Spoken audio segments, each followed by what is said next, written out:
Thank you.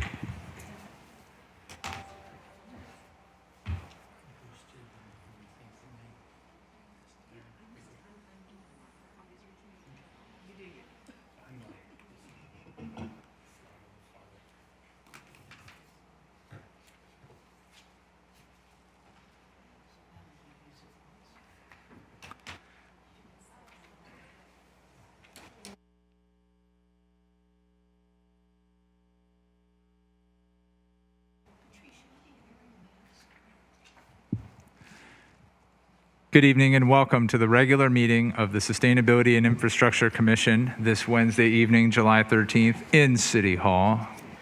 I now call this meeting to order. Please join me in the Pledge of Allegiance. I pledge allegiance to the flag of the United States of America and to the republic for which it stands, one nation, under God, indivisible, with liberty and justice for all. Thank you. Madam Clerk, can you please call the roll? Commissioner Robbins? Here. Vice Chair Narita? Here. Chair Lorraine? Here. And Commissioner Rowinski? Here. Thank you, and welcome back. We are excited to be here in person with options for those who chose not to be in person to still participate virtually. There are several ways to participate. For those attending in person, there are 3 options to sign up to speak. Even here, right in City Hall, you can complete a yellow request slip, as you used to do before the pandemic, and hand it to the clerk. Or you can sign in using an iPad at the back of the council chamber, right there by the hand sanitizer, as you're walking to your seat. Or you can scan a QR code to sign up on your phone or mobile device. The code is located on a sign at the back of the chamber. If you are participating remotely, use the raise your hand feature in Zoom and you will be called on at the appropriate time. If you're calling in by phone, press *9 to raise your hand, and when called upon, press *6 to unmute. These options for public comment will remain available until I close the public comment period for that specific item. And with that, we will move to a ceremonial item, the election of Commission Chair and Vice Chair. And I understand we have some logistical news we may wish to relay. Yeah, so thank you, Chair. So as Vice Chair, my understanding is that it would be normal course of order for me to assume the chair. However, due to personal reasons for this upcoming year, I'd like to cede my position in this rotation during this tranche. I would be honored to serve at a later date. Thank you. Thank you, Vice Chair. At this time, I would be interested in hearing nominations of other commissioners for chair and vice chair, please. Sure. For chair, I would nominate Commissioner Robbins. Seconded. Thank you. Thank you. Are we taking nominations for vice chair at the same time, or do Well, I suppose, I think, Cookie? we can probably do them both at once? What do you think, Cookie? Okay. Since there's such a small group. Well, first let's check with the nominated person to see if that is in his interest. Yeah, I'm willing to accept that nomination and serve. Excellent. If elected. I will not be Sherman-esque at this point. And a little history for all of us.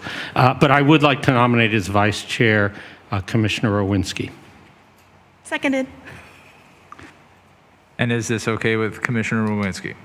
Yes. Very good. Well, at this time, I may check to see if we would take public comment on this ceremonial item. I don't have anything. Speak now or forever hold your peace in City Hall. And seeing none, I will close public comment and ask Cookie for a roll call vote on chair and vice chair. Commissioner Robbins? Aye and aye. Commissioner Narita, Aye and aye. Commissioner Lorraine, Yes and yes. and Commissioner Rowinski. Yes, yes. The motion passes 4-0. Okay, bye. Didn't realize I had to actually move physically. You just switched the names. Okay.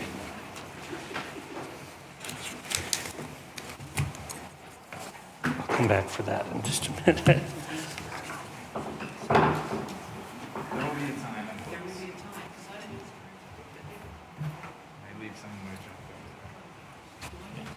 To get the rest of my junk. Okay.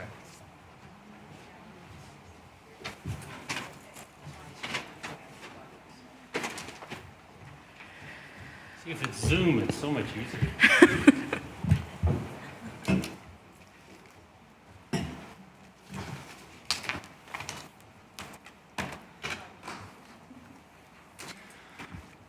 And so, Chair Robbins, it has come to my attention that I didn't have a printed script for you. Ms. Kaplan, as always, rectified that. Excellent. When in doubt, turn to... And I hope I'm being recorded for that. And I left one out. Thank you.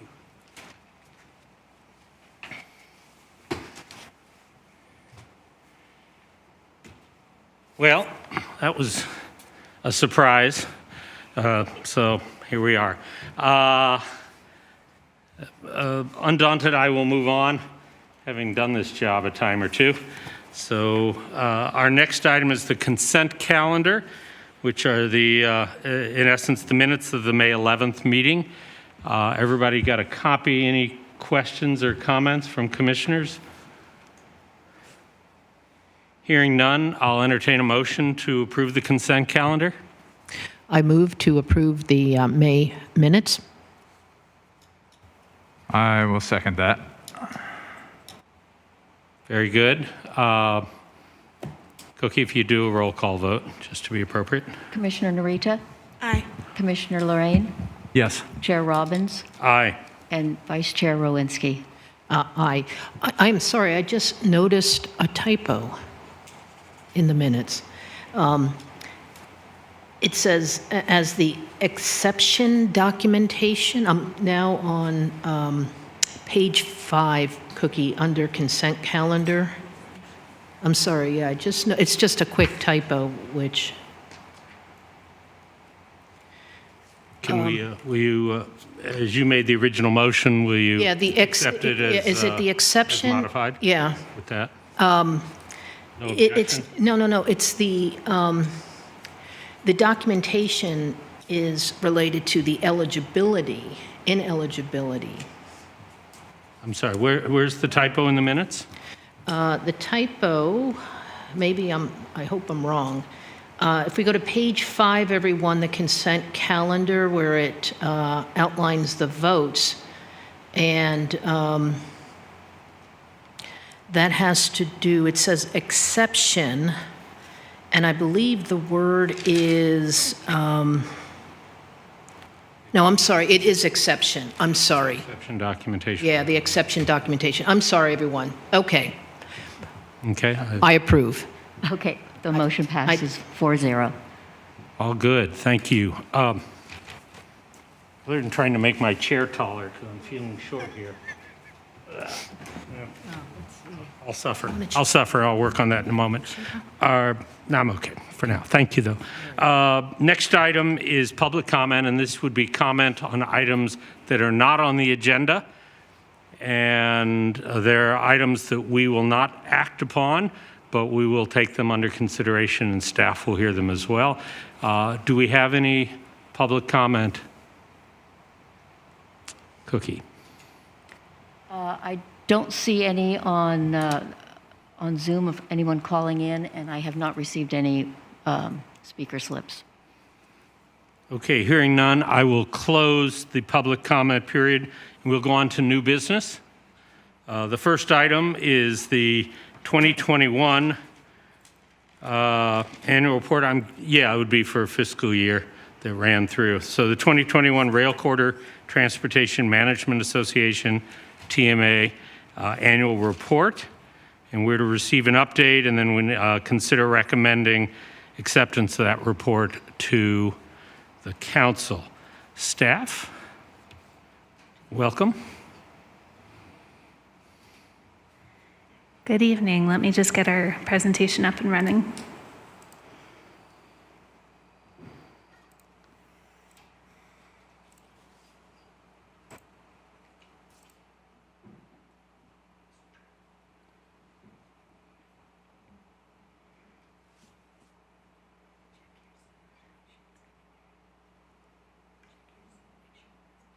Okay, I think we're ready to go.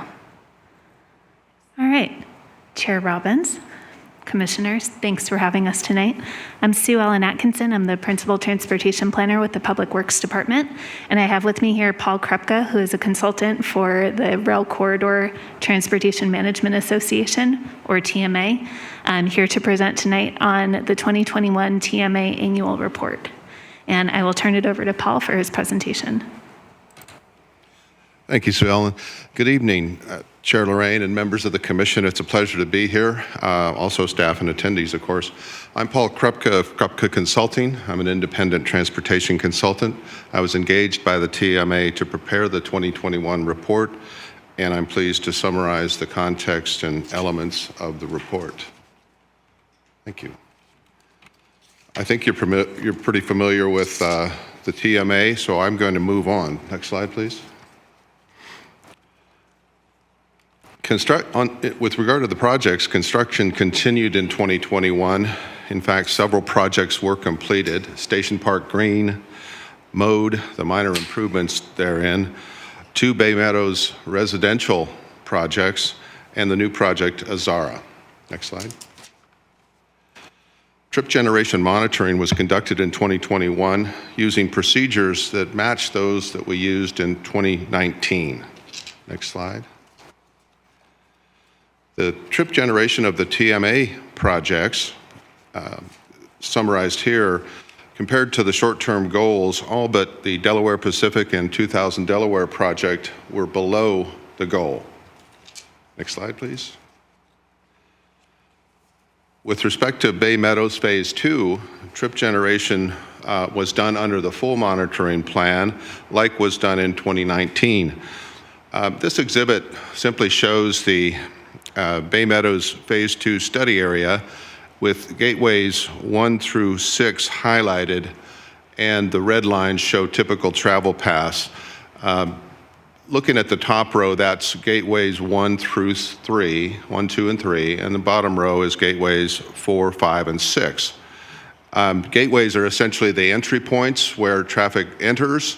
They also leave via the respective gateways. And trip generation is measured in terms of total vehicles entering and leaving the area. That total less the total amount of through trips equals trip generation. Counts are done using a video capture image system, and they record entering and leaving trips. Travel time surveys are done to determine the amount of time it takes on a typical day, typical PM peak period, to travel through the area.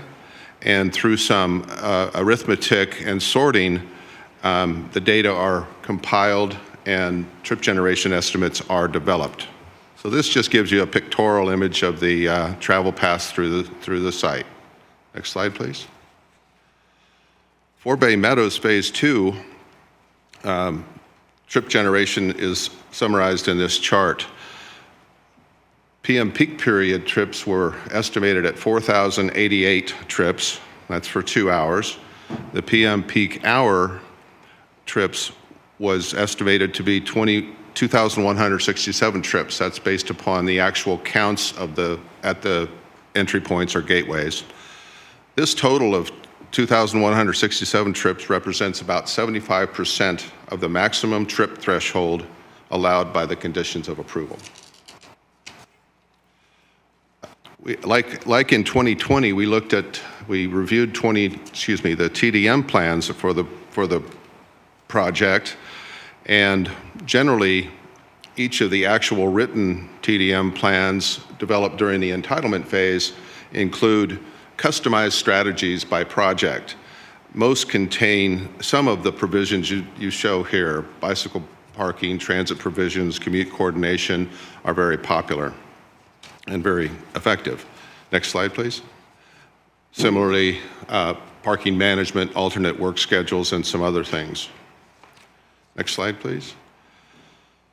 A survey of members was conducted to gain firsthand knowledge and of perspectives about TDM or trip reduction practices in place. Next slide, please.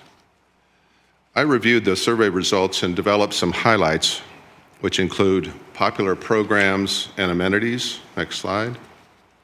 Participation, which in this case ranged from under 10% to over 50% of employees and residents. Next slide, please. And measures used to track performance. Next slide. The end result here is a summary of some of the points that I've discussed, all the points that I've discussed this evening, and I'm pleased to turn the presentation back to Sue Ellen. She's going to finish. Thank you so much. Thanks, Paul. So as Paul mentioned, two of the projects that share one driveway were slightly over their trip generation cap. And those were the Delaware Pacific project and the 2000 Delaware. They exceeded their combined trip generation goal by 6 p.m. peak hour trips. As per the Rail Corridor TOD, Transit-Oriented Development Plan, projects that exceed their trip generation cap need to identify additional TDM measures to implement to try to bring those trips down by the time that the next annual counts are done.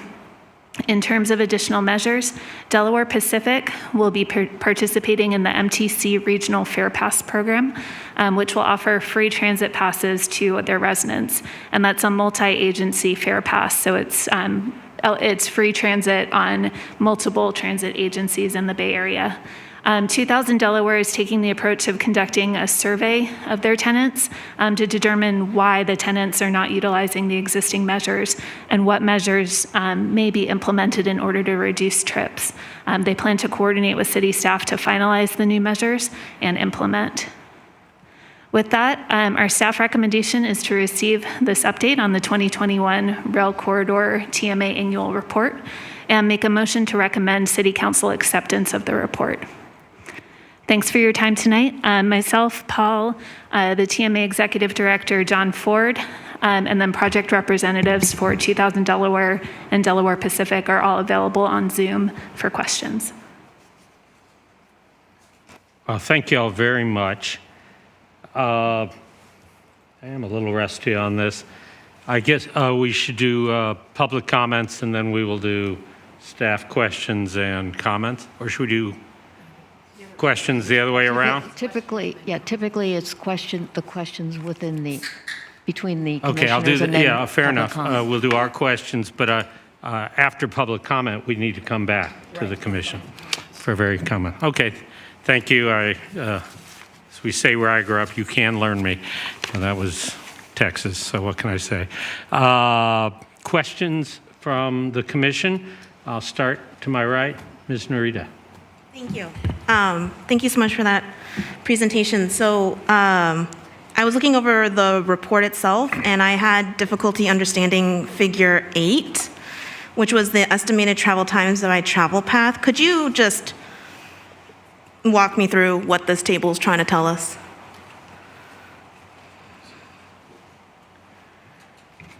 Certainly. Thank you. I was going to turn to that page early, but I'm sorry I didn't. No, it's okay. Look at this nasty. My printer didn't react too well, but I can read it. The table in question really simply shows time in minutes, average time in minutes to travel from the noted one gateway to an exit gateway. So an entering gateway to an exiting gateway. And these are actual travel times that are average travel times based on measurements I did in my own car driving through the area. Okay, got it. And so, So- what's the significance of them? Like, why do they, like, why are they significant? Why are they what? Significant. Oh, thank you. These are really good questions. I appreciate that. I didn't expect to have those deep questions, but they're significant in that we need to estimate the number of through trips based upon the procedure we're using. We need to know approximately how long it takes a vehicle to traverse the study area in traveling through the study area. So indeed, these trips determine the threshold for through trips. So the other part of the procedure is that the vehicles are recorded and time-stamped at each entry point. So if I know that through trips are 1 minute, then I simply scroll down the list of time-stamped vehicles and determine how many vehicles traveled that length of time or less. And that becomes a very credible estimate of how many vehicles of the total. So that's a portion of the total. How many stayed? How many versus travel went through the through. area? Okay. And so indeed, as is shown in the report, approximately 25%, based upon my calculations of the counts, about 25% of the entering trips traveled through the area, and that makes perfect sense. It's very reasonable, and I'll stop there. Okay. That Great. clarify? for Yes, thank Good. you. Thank you. And then I think for Sue Ellen, what happens if the two projects still exceed the numbers, in the 2022 report? Then I assume that's the next evaluation point, I assume? Correct. The next set of trip counts, they're usually historically collected in October of each year. So if come this October, the data is collected, analyzed, and those two projects continue to exceed that trip cap, at that point, the commission or council may require certain TDM measures to be implemented to reduce those trips. At this point, the projects get to self-identify additional TDM measures. For future years, they may be required to implement certain measures. Got it. And is that like something staff brings back to the commission to talk about if it did happen? Correct. Got it. Okay, great. And then also, so my first question that I had emailed you was about just when do the long-term deadlines trigger? Do you have a sense of like an ETA of when we would kind of know when those long-term metrics start to kick in the projects in the list? I don't have an ETA for you right now. Okay. We're working on collecting all of the conditions. Some of the projects, the conditions go back pre what we have electronically currently. Oh my goodness. So we're trying to collect all of that so that we can figure out what the different triggers are. Great. Thank you for that perspective. That was very informative. No more questions. Thank you. Commissioner Lorraine? Yes, thank you. So I do have one question for the representatives from 2000 Delaware and Delaware Pacific. I wondered if either or both could give us like a high-level history of what measures you've taken since like 2017 or 2018, the last few years, because as we saw in the report, there were a couple of years when this combined building exceeded trip counts in the past. Some measures presumably were taken and the counts were back just under the target in 2019 before the pandemic. So I was curious to get a sense of what those were and what seemed to work, and maybe any thoughts on why it didn't seem to carry through this time, and maybe that'll help carry me through to the ideas proposed going forward. So we have Sarah Etheridge and Mike Wiley from the project. Sarah's raised her hand. Mike, if you could raise your hand. And then I think we can unmute.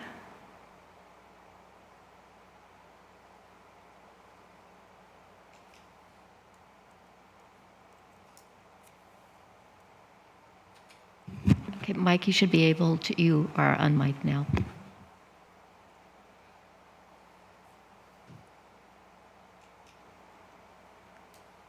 Mike, are you able to speak?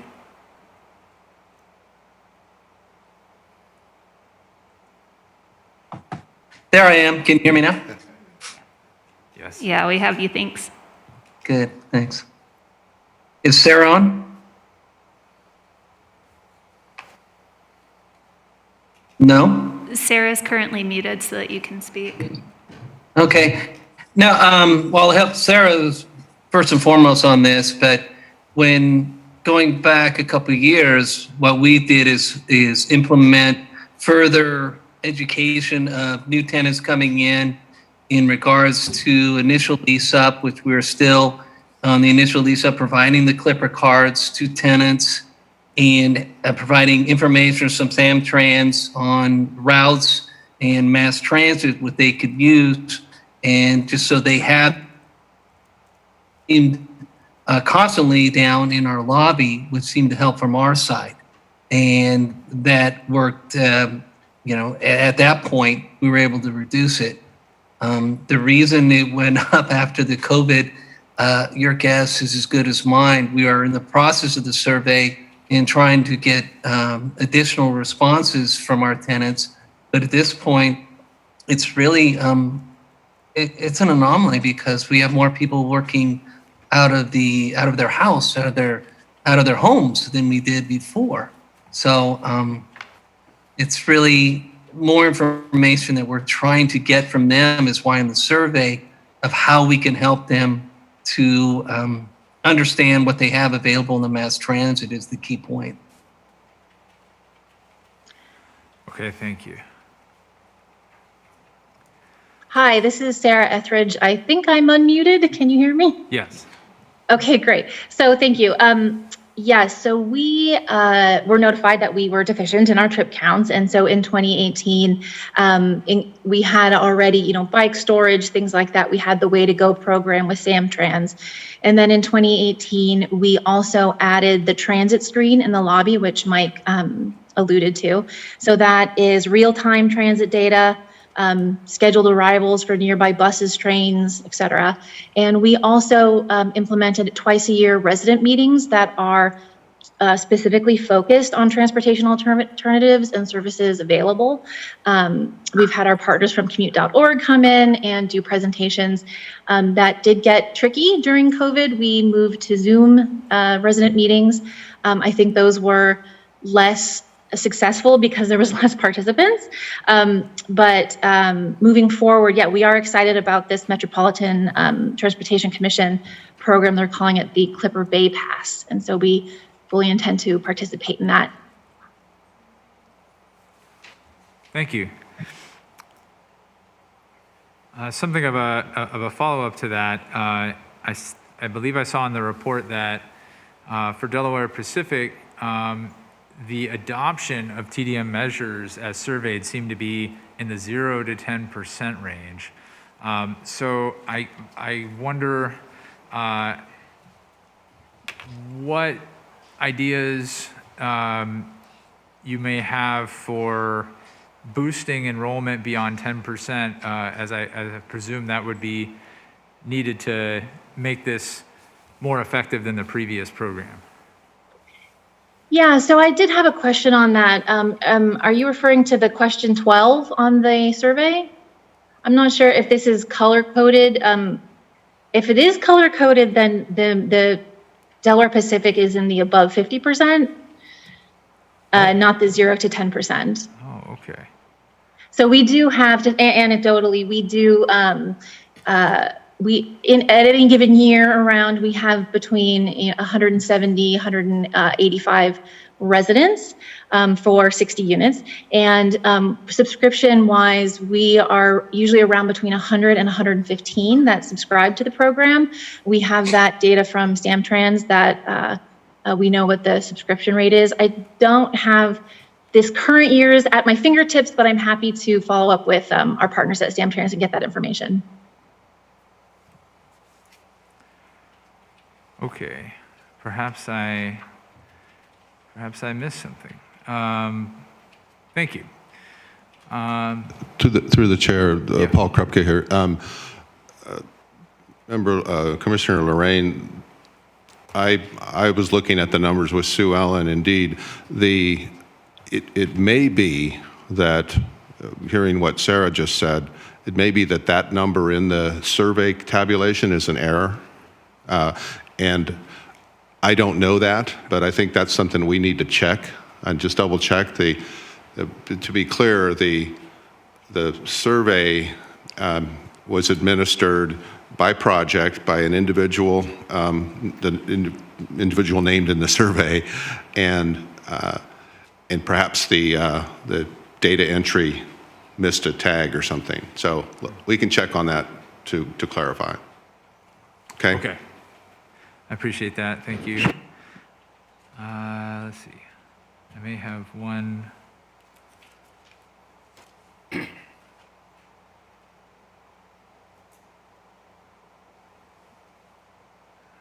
Those are my questions. Thank you. Thank you. Commissioner Owinski? While Sarah's here, I'll ask her a similar question that Commissioner Lorraine did, but I might slightly word it differently. Sarah, I feel to some degree like I know you because I've been seeing this report since 2016, and so I'm actually glad that you're here. You bring a wealth of experience and observation. And so I want to ask you a question regarding Delaware Pacific and 2000 Delaware. What is, of the years, 1 year was met, that was 2019, but just kind of taking all your experience and observation, and I know you're going to be conducting a survey of your tenants. Do you have a sense of what, I intrinsically think there's something deeper going on here. And do you have a sense of what might be taking place, maybe something outside of trip metrics, high turnover? I don't know. Yeah, thank you. That's an excellent question. We would love to dive into that more. We have suspicions. So we do have a through driveway, and we suspect that folks cut through our parking lot to avoid some traffic. We also, in the age of DoorDash and Instacart, we also think that folks, again, come into our through driveway to drop off items. And so we're not 100% sure if all of these trips are, legitimate resident coming in and out, as opposed to people cutting through the property or these drop-offs. So John and I at commute.org, our executive director for the TMA, we've discussed that actually, and what we could do in the future to try and evaluate that. Okay. Thank you for that response, because like I said, it goes beyond, something's going on here beyond what the residents are doing, and maybe it's something along those lines. But thank you for that response. I just have two very quick questions here. Sue Ellen, could you go to the participation slide?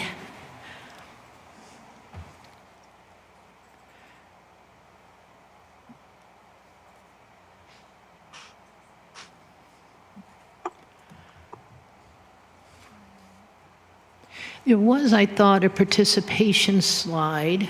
Let me share the presentation. Yeah. And then we can It was find the when slide that Paul you're- was going through.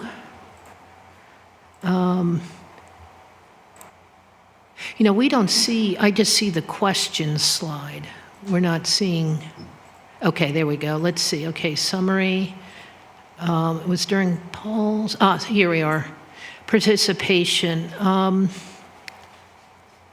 Can somebody explain to me what this means? I saw this in the report. One member reported under 10%. So we're talking members or members of the TMA Right. Yeah, I'm sorry to interrupt you. Sure, and 50% is, one member would be a member of the TMA, and something under 10% says less than 10% of the residents are using this program. Right, are participating in TDM or trip reduction programs for the particular project. So yes, this summarizes the information that's in the appendix of the report, and it basically says that a total of 1 + 2 + 1 + 1, or 5 members out of the total of, I believe there's 12? 12 members reported on actual participation rates. So Right. less than half of the respondents actually commented or answered the question.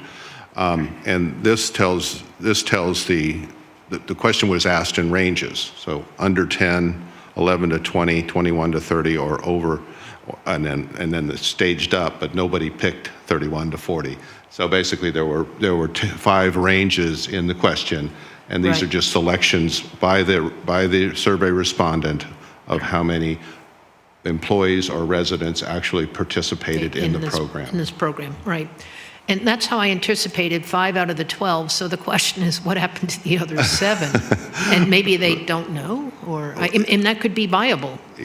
I believe, I'd have to look back at the data, but I believe the question was simply not answered. And I believe, yes, that's what I saw too. And I think that I didn't administer the survey personally. Is John here? The commute.org prepared and administered the survey. John Ford, who I believe is on the virtual, could perhaps address that question. Sure. About survey responses in general.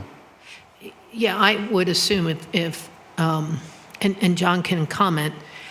So that's what my interpretation of participation then was accurate. I needed to make sure that that 5 out of the 12 reported some level of participation. I'd love to, that member who reported over 50%, boy, I'd give them gold stars. I'd find out who they are, and I'd find out what are they doing that is, I mean, they're a bit of a role model. Even the one member between 21 and 30%. I mean, that's almost a third of their residents or employees. I mean, so those two members are doing something extra. There's something they're doing, and maybe it's just their population. But it would be nice to just figure out what those 2 members are doing and see if it could be emulated elsewhere. I'll just leave it at that. Unless John has anything else he would like to add, my question's done. John, do you perhaps want to comment? I know, but thank you very much for the opportunity, and good evening, commissioners and staff. It's as Paul described it. I'm sure it was probably not a required response question. We added the survey last year in lieu of doing the traffic counts due to the COVID situation, and per your request, we added or continued doing the qualitative data gathering for this year's report. We expanded on some of the questions. We added a few more, but it's important to note that as I think Paul or maybe Sue Ellen mentioned earlier, just one person from each of the members receives this and fills out the form for the property, and it's not an exact science, and so it's just really kind of meant to gather as the best information we have available from those people. But we're always going to be looking at making the survey better, and perhaps making that a required field would be a good idea. Thank you. No more. Thank you. Thank you. I just have one question, kind of a comment first, which is if I read this correctly, and it sort of matches my recollection of prior reports that I've seen, that the most effective TDM programs are the bicycle storage, obviously subsidized or free transit passes, and then commute information, which is there. I guess, we have some leverage over the developments that are over their caps. And I understand one of those is doing a survey, et cetera. I won't even put it as a question. I'll just say I assume that staff will keep on top of those two entities, see if they implement. Do we have any program, my real question is, any outreach to developments that aren't over their caps, so they're doing well, and the survey results say some are better than others, though as we've noted, it's not a perfect data flow or science. But do we have any person power, if you will, time and energy and resources to reach out to them to improve? I imagine there's some that, because of telecommuting, just for example, are, if they have a younger population, they have more telecommuting in that development, and so there are fewer trips. But if they had commute information as telecommuting weakens, I'm afraid, which it is a little bit, that might help. It's really sort of do we have a plan, if you will, to try and help these developments and basically cut down trips, even if they don't go over the cap? That's a great question. We don't have staff that are dedicated to that or any item in the work plan in order to do that. That would be a function that the TMA could play in having that information come to the board and be disseminated to the different projects, because they do attend the board meetings and have representation. Okay, I may have some thoughts at the comment stage, but thank you both. Cookie, how are we? It's time for public comment. What do we have, if I may? You still have John with his hand up, and I will make some additional comments when appropriate.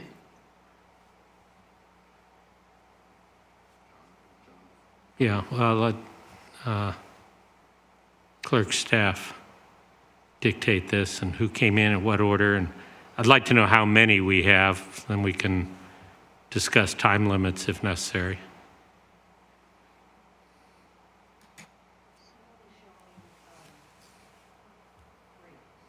Three? And we have no yellow slips here the old-fashioned way.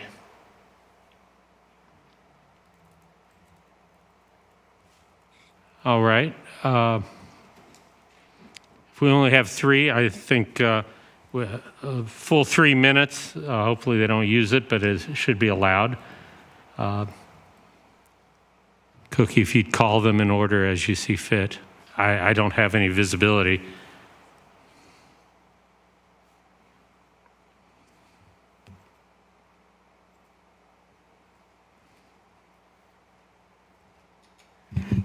Okay, the first speaker is Ryan Matashimi.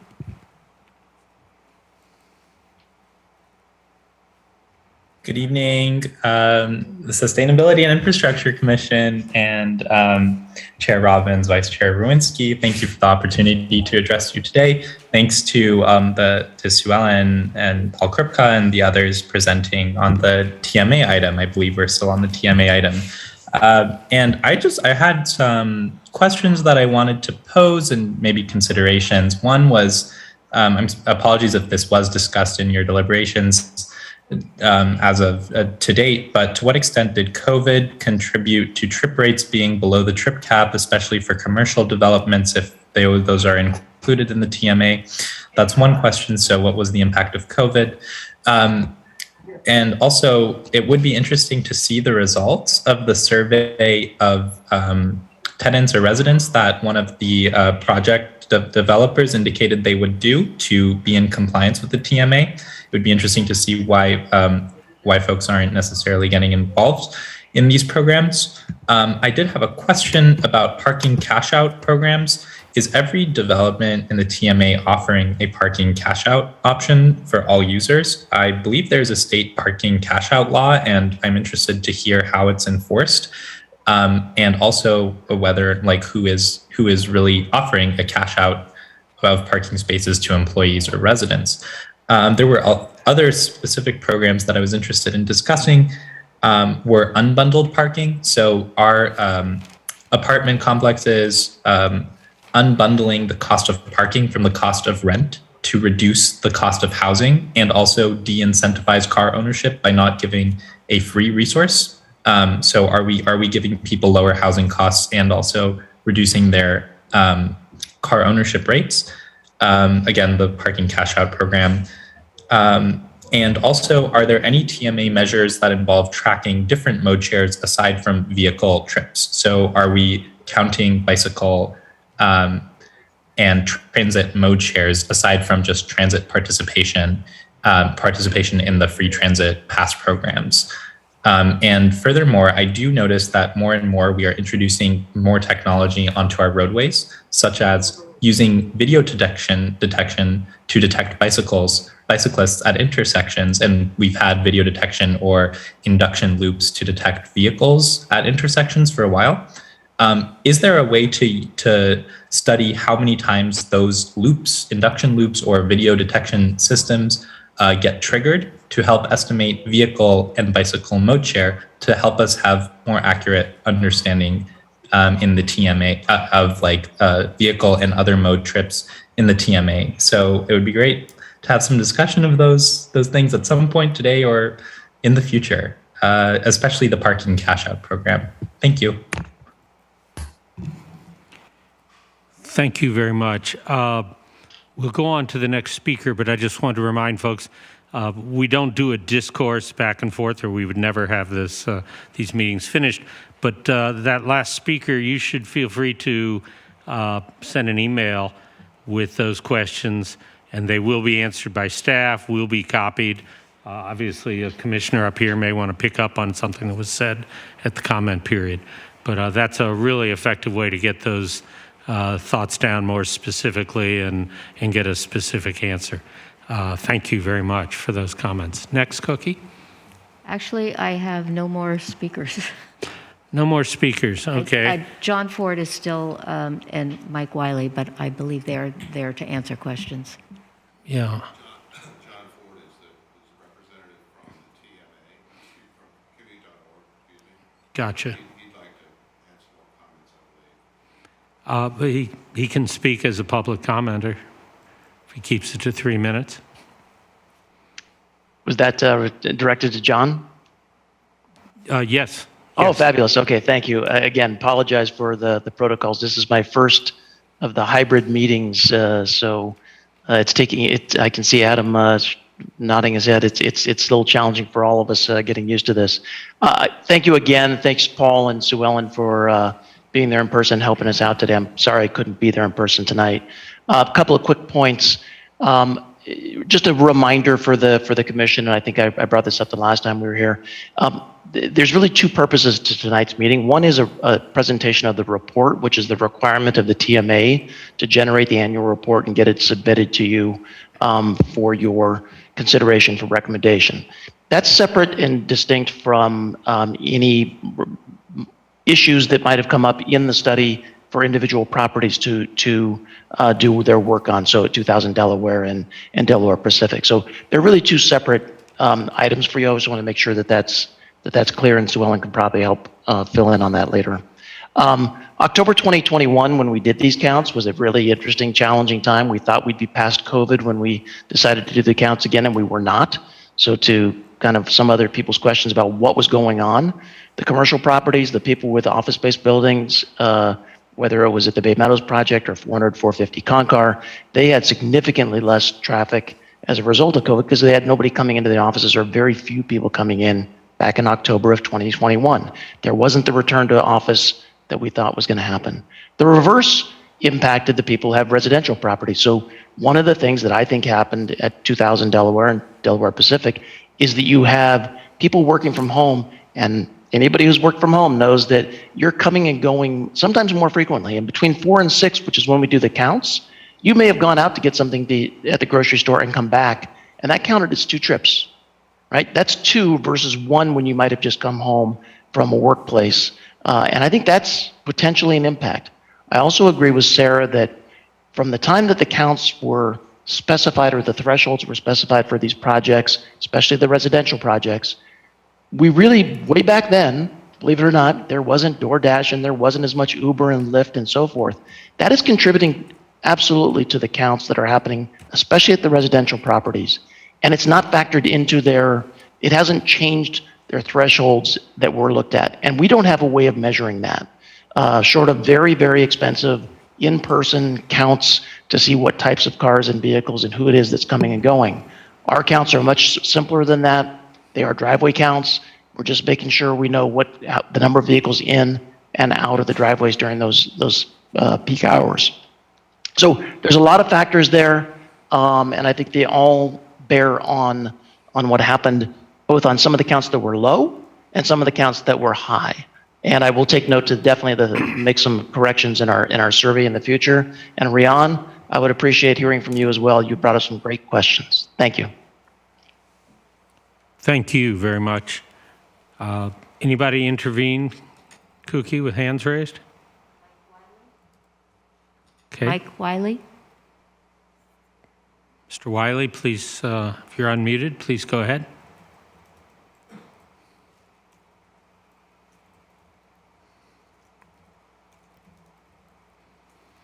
Are you able to speak?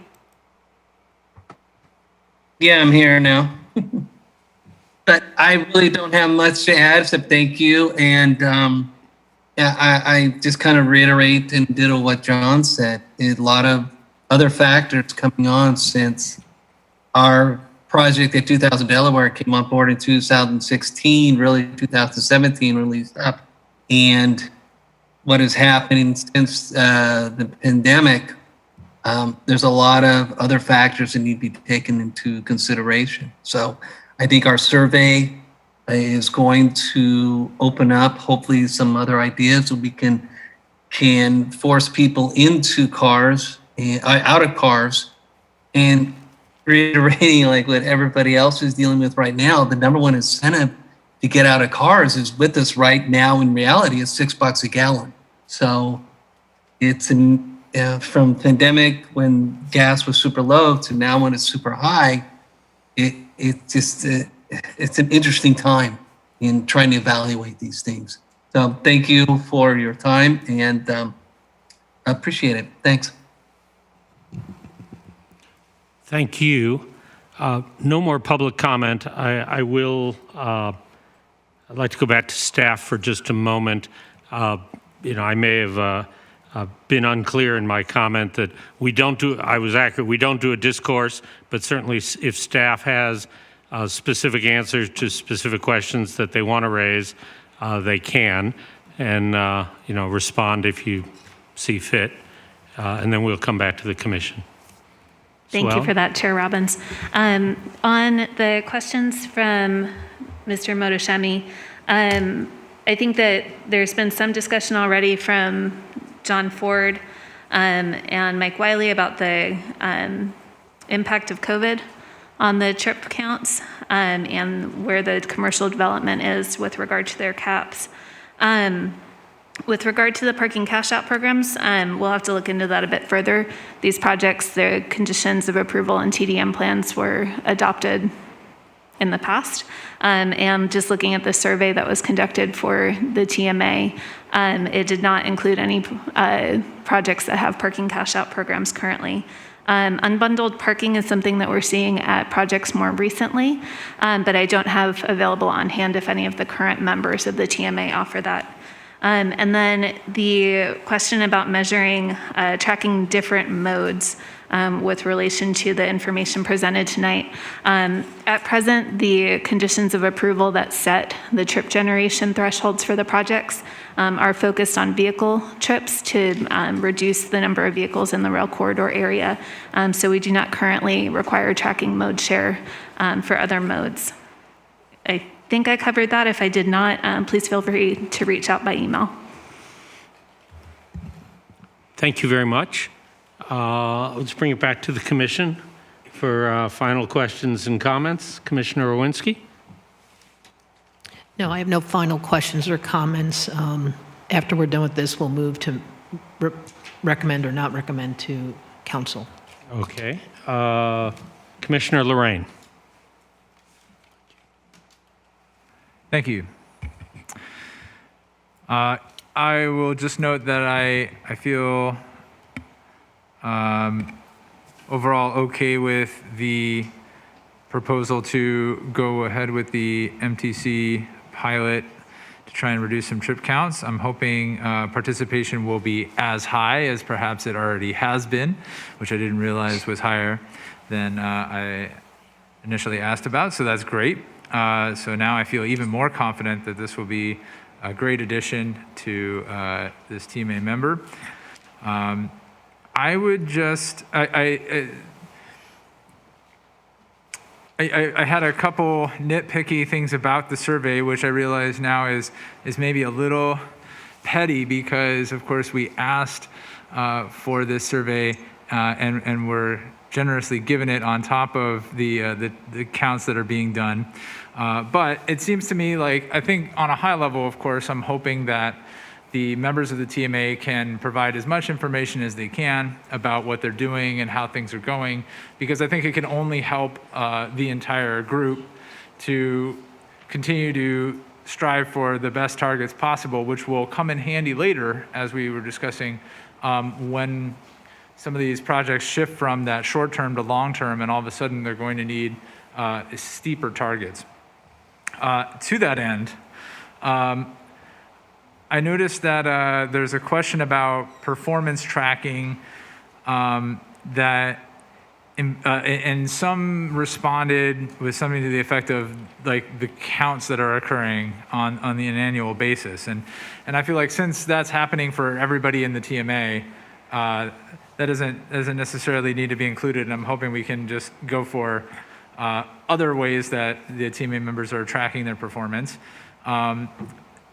There was some discussion about unbundled parking, and I did notice that a number of members checked a box that related to, adding a market rate to parking.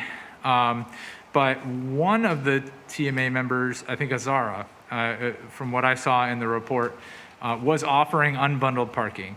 And then there were two other members that checked that same box in terms of like amenities or offerings. And then there were some notes to the effect of additional parking was available at a market rate. And to me, I feel like that's a pretty significant difference. So it seems to me like it might be helpful to try and separate those in some way in a future survey. Also, I think I noticed, for example, some noted offering guaranteed ride home programs, and I think thanks to commute.org, all the members technically could be offering guaranteed ride home at least through commute.org, right? Up to 4 trips a year. So, I guess maybe just like some slight revision of the questions to separate what distinguishes members and their offerings as much as possible, so that we can, and maybe also to highlight what all are doing simply by being a member of the TMA and having this partnership with commute.org might be helpful. Thank you. Thank you. Commissioner Narita? Thank you. So first I want to express appreciation to staff and our consultants, and also to commute.org. I appreciate especially the qualitative survey, because I remember being very passionate in my recommendations last year for a continuation of the qualitative survey, so I express lots of appreciation for that continuation. I think to just reinforce something Commissioner Lorraine said, I think for the survey, it could be great, for instance, in the next round, that all the questions are required, or just little tweaks like that, so we can get the better, higher data quality. I think the process has been great for the members, but like the data quality, I think there's always room for improvement on that. While I understand and that is hyper educational about like DoorDash and Uber and other delivery services, I also agree with Commissioner Lorraine that I feel like all the residents in all the places would have those same issues. I'd be curious if there's some sort of quirk, especially with Delaware Pacific and 2000 Delaware, that would make it somehow disproportionately high on those kinds of services, because it just intuitively it's like, well, everyone would kind of want those at the same rate, I assume. those services at the same rate. And I do have anxiety for Delaware Pacific and 2000 Delaware because they would, whenever that long-term trip reduction goal triggers, they're, quite over. And so we won't solve that, I think, by just addressing DoorDash and Uber and whatever. I would be, I appreciate the comment about, we're here today to accept the report, and that sounds great. A lot of my concerns and anxieties are on that long-term thing, so whenever that conversation comes up, I think I'll have a lot more to say. But for this interim, which is the short-term report, I feel confident and comfortable accepting it. Thanks. Thank you. And I too am mindful that the role we have here is to accept the report or not, and pass it on, recommend passing it on to City Council one way or another. I like all the comments we've heard. I know staff from past experience, I just want to reiterate, will indeed keep those in mind for next year's steps and report and surveys. I would like just to be a little bit of a squeaky wheel and see if the staff, you'd have to obviously talk to council, get resources. If there is some way to sort of push the more successful, efficacious mediations out for everybody and get them so that the ratio of survey and work to results is a little bit moved, because I think that's, y'all do a ton of work, but at the end of the day, it would be very nice to see actual, even a little more improvement, perhaps even of a voluntary nature, because I think these developers through the program would probably be pretty open to it when they're not particularly expensive. If they can say, hey, this will help you and you can avoid having cap problems in the future. Having said that, I am going to move, as I'm allowed to recommend to the that the City Council accept this report. Do I hear a second? Seconded. I hear a second. If we could have a roll call vote, please. Commissioner Narita? Aye. Commissioner Lorraine? Yes. Commissioner Robbins? Aye. And Commissioner Rowinski? Yes. The motion passes 4-0.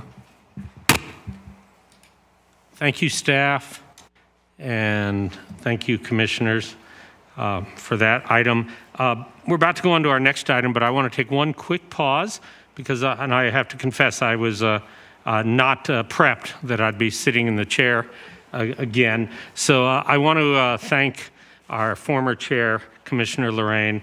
I won't even be so formal. I want to thank you, Adam. You did a great job. I've been a commissioner for a while on this and other commissions, and really enjoyed having you as the chair, and I want to thank you for your service. Thank you very much, Chair Robbins. It was a pleasure and a privilege. All right. The fun part over. Now we're on to more fun. The next new business item, these are the sustainability-related amendments to the 2022 building code. Basically, these are reach codes, as we've discussed. Our job is to provide feedback on these potential amendments to the building code, and we're talking about both new construction, and I think the real magic will be in the existing buildings related to building electrification.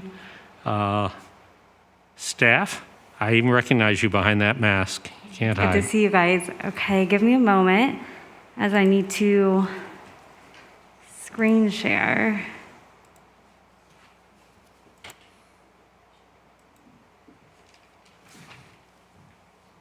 All right. Good evening, Chair and Commissioners. My name is Andrea Chow, and I'm the Sustainability Analyst with the City of San Mateo. Tonight's presentation will review REACH codes for the 2022 Building Code.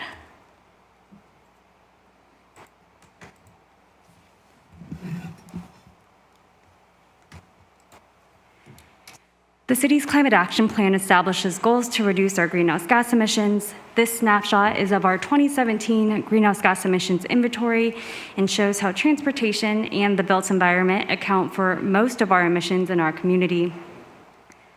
Addressing building electrification and electric vehicle infrastructure through REACH codes is a strategy in our climate action plan, and in addition, it is a City Council priority to decarbonize existing buildings and phase out the use of fossil gas, also known as natural gas, in buildings by 2030. I want to provide a bit of background on what building electrification is and why it is so important.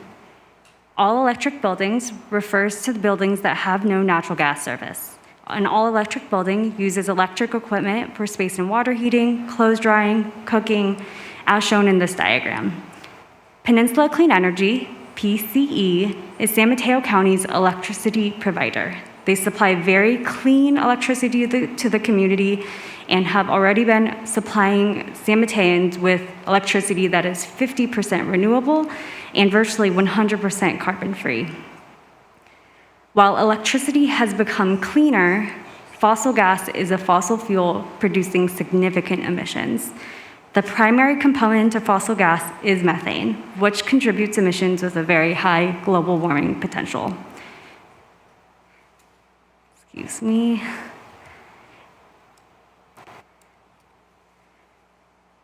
There are also health and safety concerns associated with the use of fossil gas in homes. Gas appliances emit indoor pollutants and increase health risk of respiratory illness. Children living in homes with gas stoves are 40% more likely to develop asthma. So there are major environmental and health and safety concerns with the use of fossil gas. Local governments can encourage and require electrification in a variety of ways. Today, my presentation will focus on amendments to the building code, also known as REACH codes. Through REACH codes, jurisdictions can require more sustainable development and address emissions from transportation and building sectors. REACH codes are typically evaluated every 3 years in line with the state's triennial building code cycle. The last building code was adopted in 2019 and went into effect on January 1 of 2020. And the 2022 building code will be adopted this year, later this year, and be effective January 1, 2023 through December 31st, 2025. In the previous code cycle, PCE supported jurisdictions in the adoption of REACH codes to advance renewable energy, building electrification, and EV readiness. PCE provided cost-effectiveness studies, model ordinances, and technical support to city staff. Andrea, I'm sorry. Are you on a slide called Building Electrification? Yes, I am. Okay, and so you're narrating all of this? I am. Okay. I just wanted to make sure we weren't missing slides. Nope. This year, PCE is leading the newly formed Bay Area REACH Codes group that includes East Bay Clean Energy and Silicon Valley Clean Energy, and they are providing the same type of support to local governments. I'd also like to take this opportunity to introduce Blake Hershaft, who has joined us on Zoom. He is a programs manager with Peninsula Clean Energy, and he is available for questions this evening. But I do want to call out that he has to sign off this evening at 9 p.m.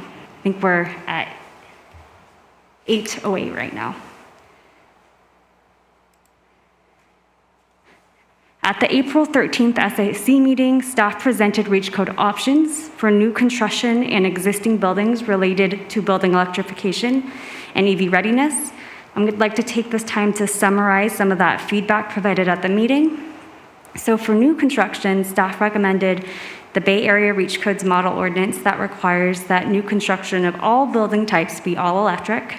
I made an error in my staff report in stating that all commissioners supported this approach. This should say 3 commissioners generally supported this approach, and 2 commissioners emphasized the importance of a fair and reasonable process to allow exceptions to the all-electric requirement, and requested that the exception language be brought back to the commission for review. Staff also recommended the Bay Area REACH codes model ordinance approach that increases EV readiness requirements beyond the state code. Commissioners voiced mixed support for this approach. 2 commissioners voiced concern for requiring level 1 charging instead of level 2, And the other two commissioners emphasized the importance of regional consistency across jurisdictions and therefore did support the Bay Area Reach Code's model ordinance. Staff will be sure to share this feedback to City Council when bringing forward the draft EV Readiness Reach Code.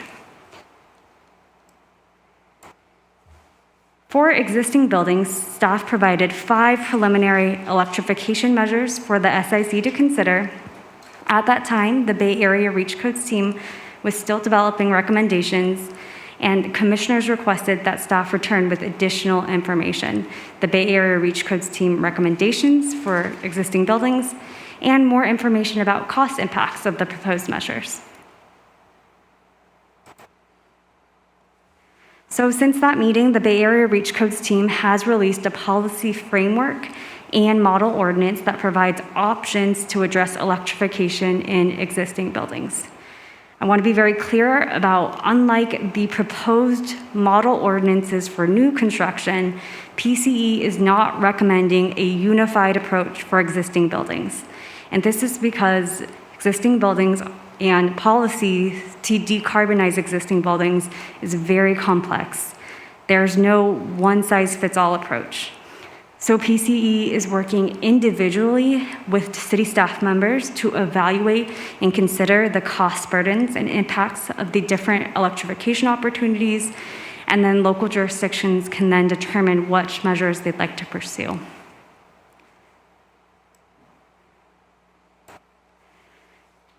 The model ordinance includes a lot of different kinds of measures and measures that are beyond the Reach Code type of measure.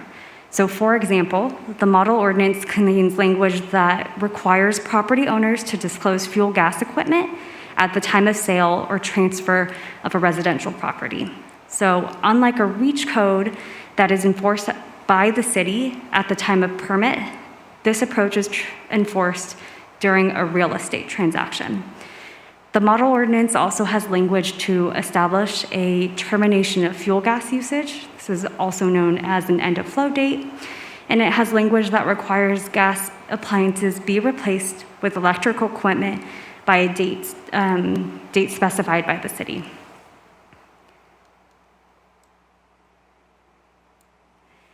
Staff plan to evaluate other deep building decarbonization approaches beyond Reach Codes, including everything that is listed on the slide. But tonight's presentation focuses on Reach Codes that are enforced at the time of permit. This approach is almost a lower hanging fruit for the city, since the city has experience with this approach and enforcement is easily integrated with the city's permitting process. We're also focusing on Reach Codes now because of the 3-year code cycle and the need to readopt the city's current Reach Codes for new construction. This is a very complex topic, and I want to emphasize that this is just one step towards electrification in our community, but that staff will be back before the commission to consider other policy approaches beyond Reach Codes. So I want to dive into our new construction all-electric Reach Code. In 2020, the City of San Mateo required the new construction of all-electric buildings for the first time. This requirement applies to all new residential buildings and new buildings with office use. Since the city's adoption of a Reach Code, over 50 cities throughout the state have since adopted standards for all-electric construction. As stated earlier, electrification is a very important priority and topic to many jurisdictions to address greenhouse gas emissions in their communities. The Bay Area Reach Code team developed a model ordinance for the 2022 code cycle to require that new construction of all building types be all electric. The model ordinance does allow for commercial kitchens and hotel and motel laundry machines to use fossil gas. And it also includes pre-wiring requirements to be installed to enable future electrification. These specific end uses are allowed to use fossil gas because of the potential increase in utility bills compared to gas equipment, and also some challenges with electric industrial laundry technology. There is a third exception, and that is for project applicants that find that they are not able to achieve the energy code performance standards and build all electric. So project applicants can apply for an exception regardless of their building type or use. PCE engaged with representatives from various biotech companies as well to understand the challenges of new all-electric constructions of buildings with biotech use. In their analysis, they had concluded that it was feasible to require all-electric new construction for this use. As an alternative, the city could consider revising the model ordinance to include language to address and provide an exception for biotech. And we could look at the model that the city of San Carlos's REACH code adopted that allows fossil gas for laboratory areas, but also requires third-party verification to demonstrate infeasibility or lack of cost effectiveness.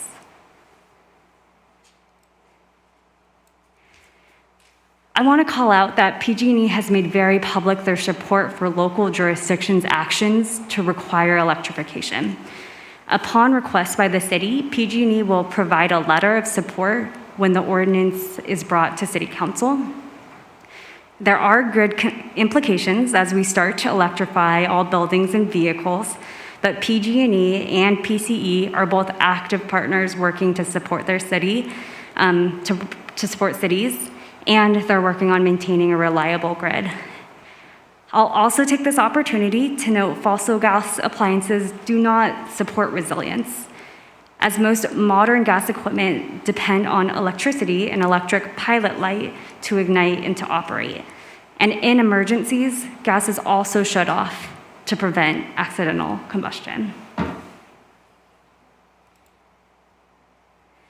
Moving on to existing building renovations and electrification REACH code options. So the city has a very strong history of applying REACH codes to new construction, but new construction represents a small fraction of the built environment in San Mateo. So we know that decarbonizing our existing building stock is especially important, but we also must consider the cost to the property owner and the equity impacts of any potential policy. Requiring electric equipment may increase upfront project costs, and it also might have ongoing or utility bill impacts. Upfront costs to convert to new technology and electric equipment is often the primary barrier for electrification in low-income and underserved communities. Someone who faces energy insecurity or the inability to pay for energy bills without a significant trade-off is not able to prioritize electrification. The city will need to be thoughtful about REACH code requirements to prevent negative impacts to underserved communities. It is also important to consider the impact of potential requirements and challenges with enforcement. The REACH code options I will present are enforced when a permit is issued by the city. And staff are very mindful that how important the building permit issuance and building inspection process is to ensure the health and safety of the community. The city relies on the permitting process to ensure gas and electric equipment are installed safely, and if REACH codes impose restrictions that community members or contractors find too challenging, this might result in improvements being done without permits. I'm going to move into our list of measures. The first two measures on the list focus on increasing electric readiness. Measure 1 is triggered by the upgrade or installation of a new electric panel, and it requires the panel capacity and reservation of breaker space for future electric equipment. Electrical capacity is key to future electrification. The City of Piedmont adopted this measure, and the REACH code went into effect June of 2021. And in conversations with Piedmont staff, it seemed that the project applicants are typically able to allot that panel capacity and breaker space within the panel upgrade that they were planning to upgrade to, so within their project scope. So given Piedmont's implementation experience, it seemed that the requirement would not directly result in increased costs. This type of requirement also does not directly result in emissions reductions, but it prepares the property owner for future electrification, which would result in emissions reductions down the line. At the April meeting, there was general support from the commissioners for pursuing this measure. Over the past 5 years, there was an average of 192 permits per year for electrical panel upgrades. And I'm doing my best in this table to summarize everything that was in the staff report.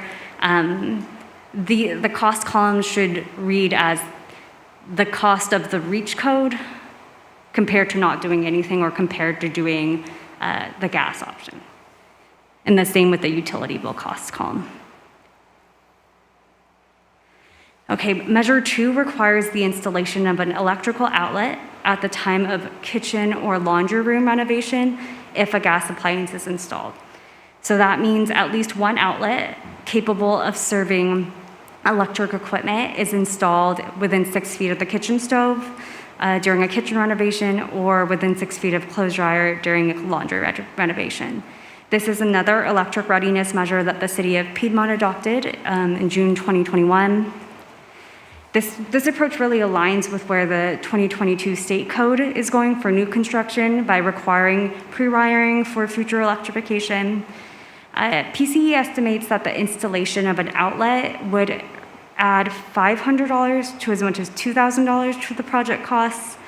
These costs are highly varied because the costs vary based on where the location of the electrical panel is relative to the location of the renovation in the home. Costs are also very much affected by material availability and inflation. Again, this is as an electric readiness requirement, this doesn't result in any emissions reductions immediately, but prepares the property owner for future electrification. At the April SIC meeting, there was general support from the commissioners to pursue this option. And over the past 5 years, there was an average of 98 permits for kitchen renovations and 49 permits for laundry room renovations per year.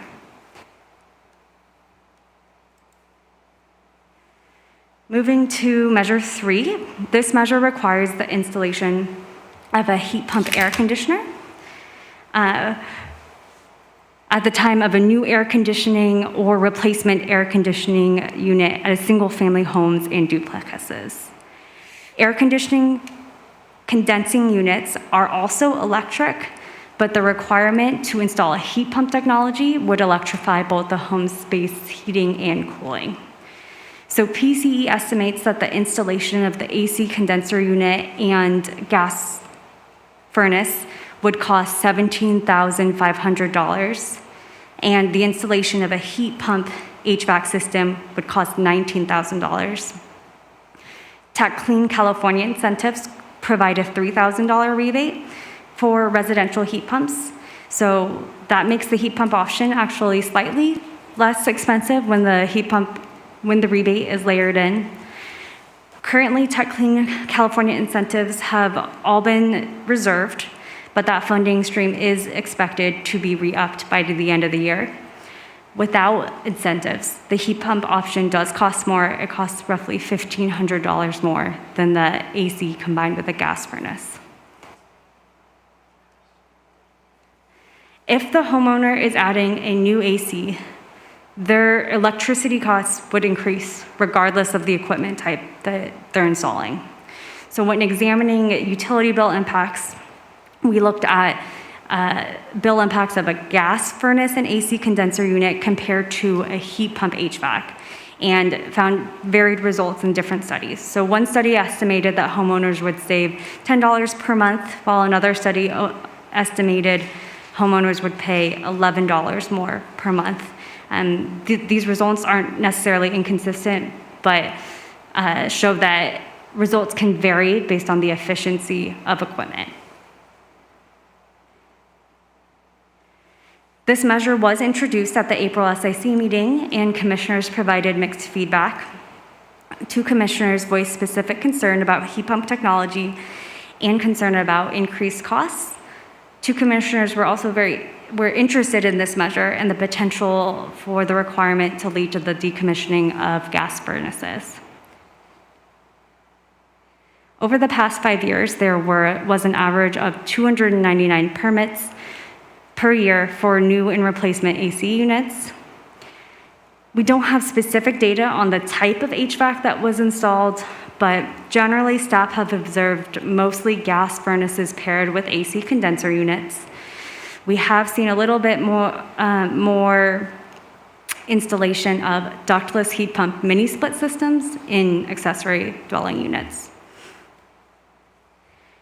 Space heating accounts for 36% of fossil gas use in a typical San Mateo home. So this is a significant opportunity to address greenhouse gas emissions. If adopted, the city of San Mateo would be the first city in California to adopt such a requirement. The city of Vancouver in British Columbia has adopted a requirement, and that is slated to go into effect January 1 of 2023.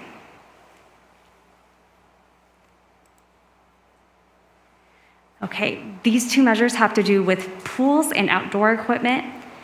4A would require installation of electric or solar pool heating equipment when a new heated pool is installed at an existing residential building.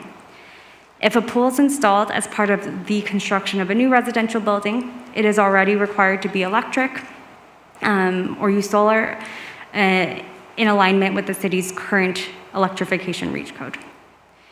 Santa Monica's cost effectiveness study found that a heat pump pool heater option would cost $800 to $1,300 more than the gas pool heater at the time of installation, but that the heat pump pool heater actually saves the property owner money on utility bills, about $105 annually.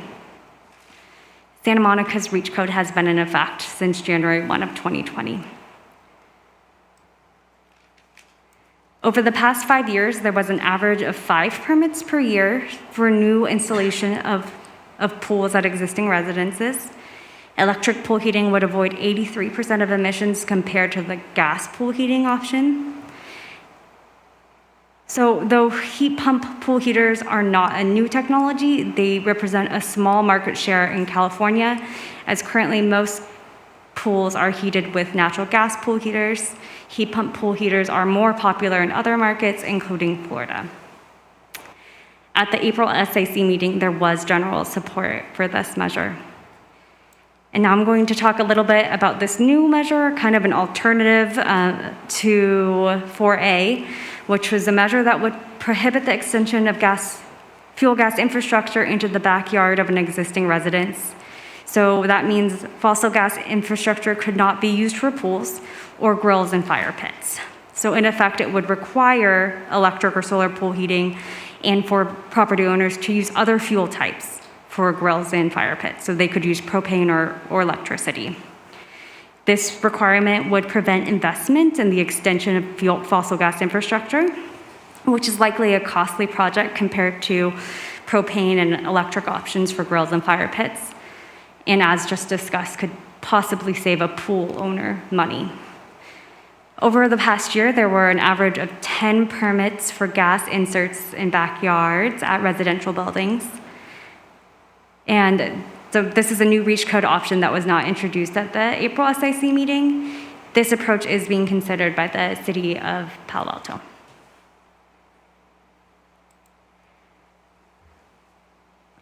This measure, these two measures are about water heaters. This measure would require the installation of a heat pump water heater at the time of replacement at a single-family home. At the April SIC meeting, commissioners voiced some concern about the REACH code option because requiring heat pump water heaters has some challenges and is more expensive currently than the gas option.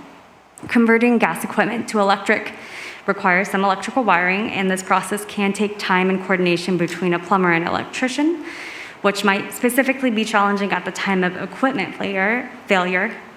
Additionally, a heat pump water heater may require more space than a gas water heater, and this is also specifically more challenging for those who have a tankless gas water heater that they're replacing. PCE estimates a gas water heater costs $2,500, an instantaneous gas water heater costs $5,500, and a heat pump hot water heater costs $7,000. So depending on the type of water heater you are replacing, your upfront costs could range from an additional $1,500 to $4,500, depending what model you're comparing to.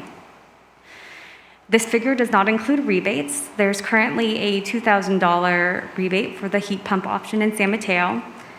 And then when examining ongoing utility bill costs, it is estimated that the heat pump water heater will actually either be the same as the gas option or save you money on your bills, depending on on the efficiency of the equipment.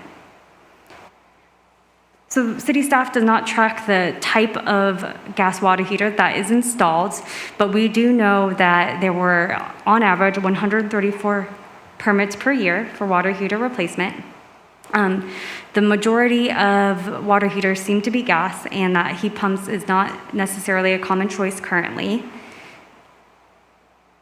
Requiring the replacement of heat pump water heaters does represent an important opportunity to reduce emissions.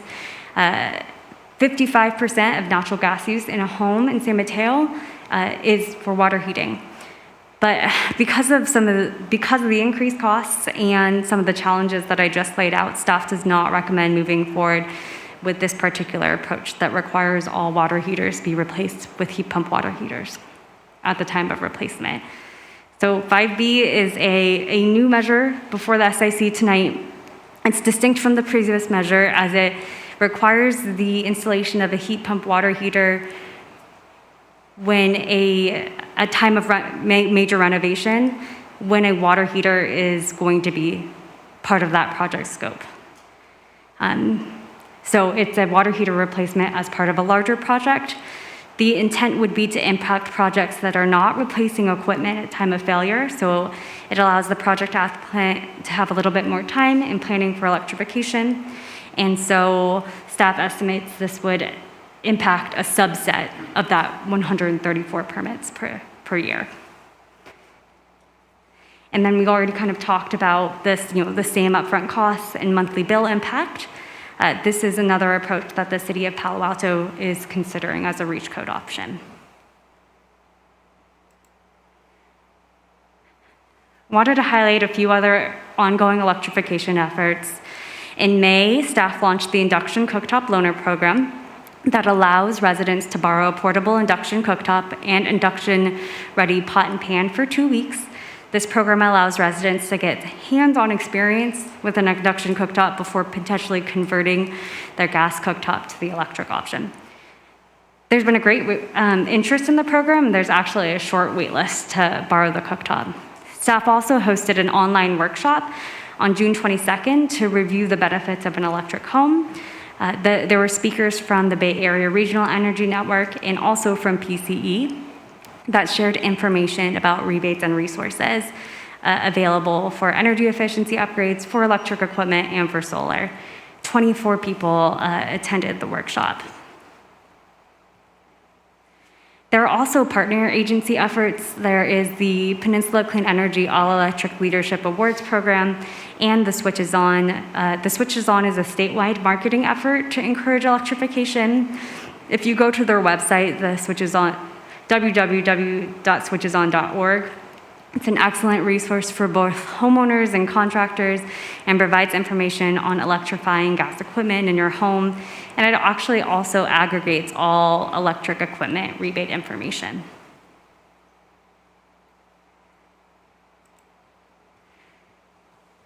As I mentioned before, there are so many different approaches to decarbonize existing buildings beyond reach codes.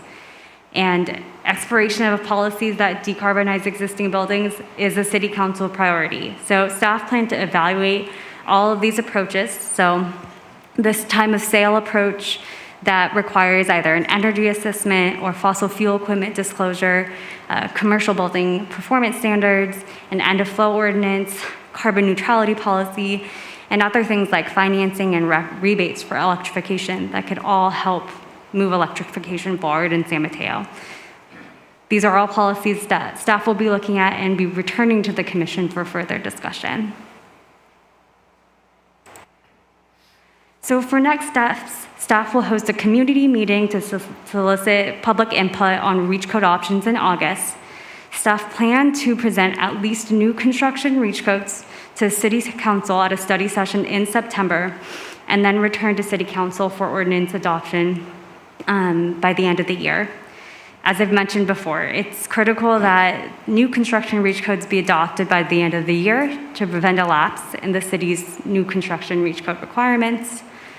And while it is optimal to adopt a reach code at the beginning of a code cycle to maximize that time the policy is in effect, the city is able to adopt a reach code at any time. For example, the city revised the all-electric requirement last code cycle to strengthen electrification requirements for new construction. So it's definitely possible. And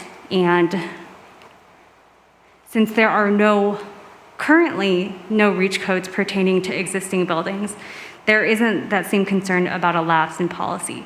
So our timeline for existing building reach codes is a bit more flexible. So this evening, staff seeks Sustainability and Infrastructure Commission feedback on the reach code options for both new construction and existing buildings. This concludes my presentation. So thank you. And I'd like to just remind everyone that we have Peninsula Clean Energy on Zoom tonight, but that Blake will have to sign off at 9. So if we could prioritize any questions that might be helpful to get his expertise on, that would be helpful. Great. Thank you very much, Andrea. That was a good presentation. First, we'll do questions here. And I'm going to do, since I put myself last time, I'm going to go first this time. I only have very few questions. I'll have more comments and input later, I suspect. One question is on Measure 2, which is the kitchen laundry room renovations. Your proposal is to, staff proposal is to just make those areas electric ready. Did staff give any consideration to actually requiring replacement? Because the cost delta is not huge. Other than running the wire, the actual an electric dryer is, for example, not particularly pricier than a gas one. Is that something you've looked at? Actually, Blake, maybe you can help respond to this question about the cost delta for the electric dryer. My understanding when we first started the discussion, we looked at the opportunity to electrify every single appliance. Heat pump hot water heaters and heat pump air conditioning popped out as the highest impact as they require or use most of the natural gas in a home, and showed some potential in terms of cost effectiveness. Blake, I'll let you jump in with kind of the cost analysis for dryers. Well, it's obviously, I can only be anecdotal, but I did indeed replace our gas dryer with an electric. It's been a number of years. The big cost was the electrification, bringing the 240 in, which we're talking about already, making it electric readiness. The actual machine was not significantly more. I don't recall, but it was not a big leap. So that'd be something I'd want the staff to look at, but that'll be a comment later. Here's a question. Next question is on Measure 3, the heat pump AC. I'm a little concerned, I'm trying to figure out if we're just comparing electric AC to gas AC. I think the analysis you have there is correct, but many, if not most homes in our city don't have AC at all. Correct. And so my question is, did we look at the furnace issue, where I think there is a big delta? If you're not trying to cool, or that isn't your goal, but you've got a gas furnace that goes out on you, and you need to replace it, I think the heat pump is a considerably expensive option. You get the AC on top of it because it's basically a heat pump is just transferring heat around. But so are we allowing at this point, if these reach codes went into place and somebody wants to just replace the furnace, an old gas furnace, with a new gas furnace, they would be able to do Yes. so. Yeah, let me clarify. The trigger is not to impact every gas furnace replacement project. The trigger is to impact projects that include a new air conditioner or replace an air conditioner condensing unit. Gotcha. Okay, so the furnace replacement would be out of it.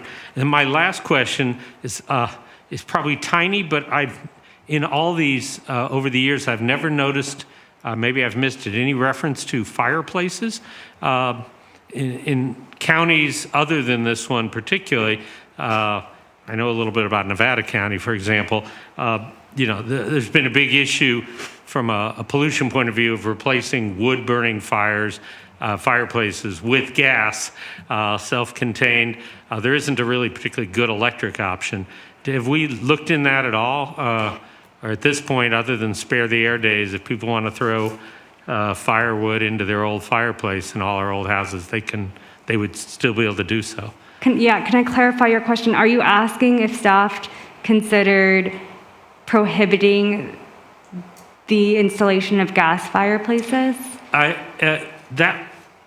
Yeah, it's sort of. I'm actually wondering whether we want to, the preliminary step, what I know I've seen in other counties, is actually prohibiting wood-burning fire and allowing gas, which kind of flies into the face a little bit of what we're doing here today, but it is a step, a considerable step in the right direction to the extent we want to, or folks want to have fireplaces at all. And I see Kathy Through the wants. chair, and I may not be correct about this, but I believe there may be a requirement already that I think when a property is sold, that wood-burning fireplaces have to be removed. So I think that's a Bay Area air quality management policy. So there is some regulations in place, and I don't know the details, that are already trying to reduce and eliminate wood-burning fireplaces.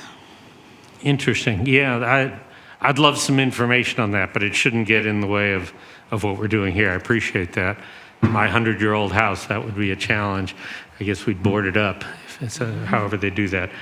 Those are my questions, and I think I'll go down to Commissioner Narita. Thank you. And through the chair, I have specific questions for PCE. I'm mindful of time, so I want to just do my PCE questions. And if other commissioners have questions for PCE, then I would like them to go and then come back to me whenever for the rest of my questions to stop. I think that's great. Okay, Thank great. you. Let's Thank do that. you. So, hi, Blake. Nice to meet you, and thank you so much for being here. Specifically, my questions to you.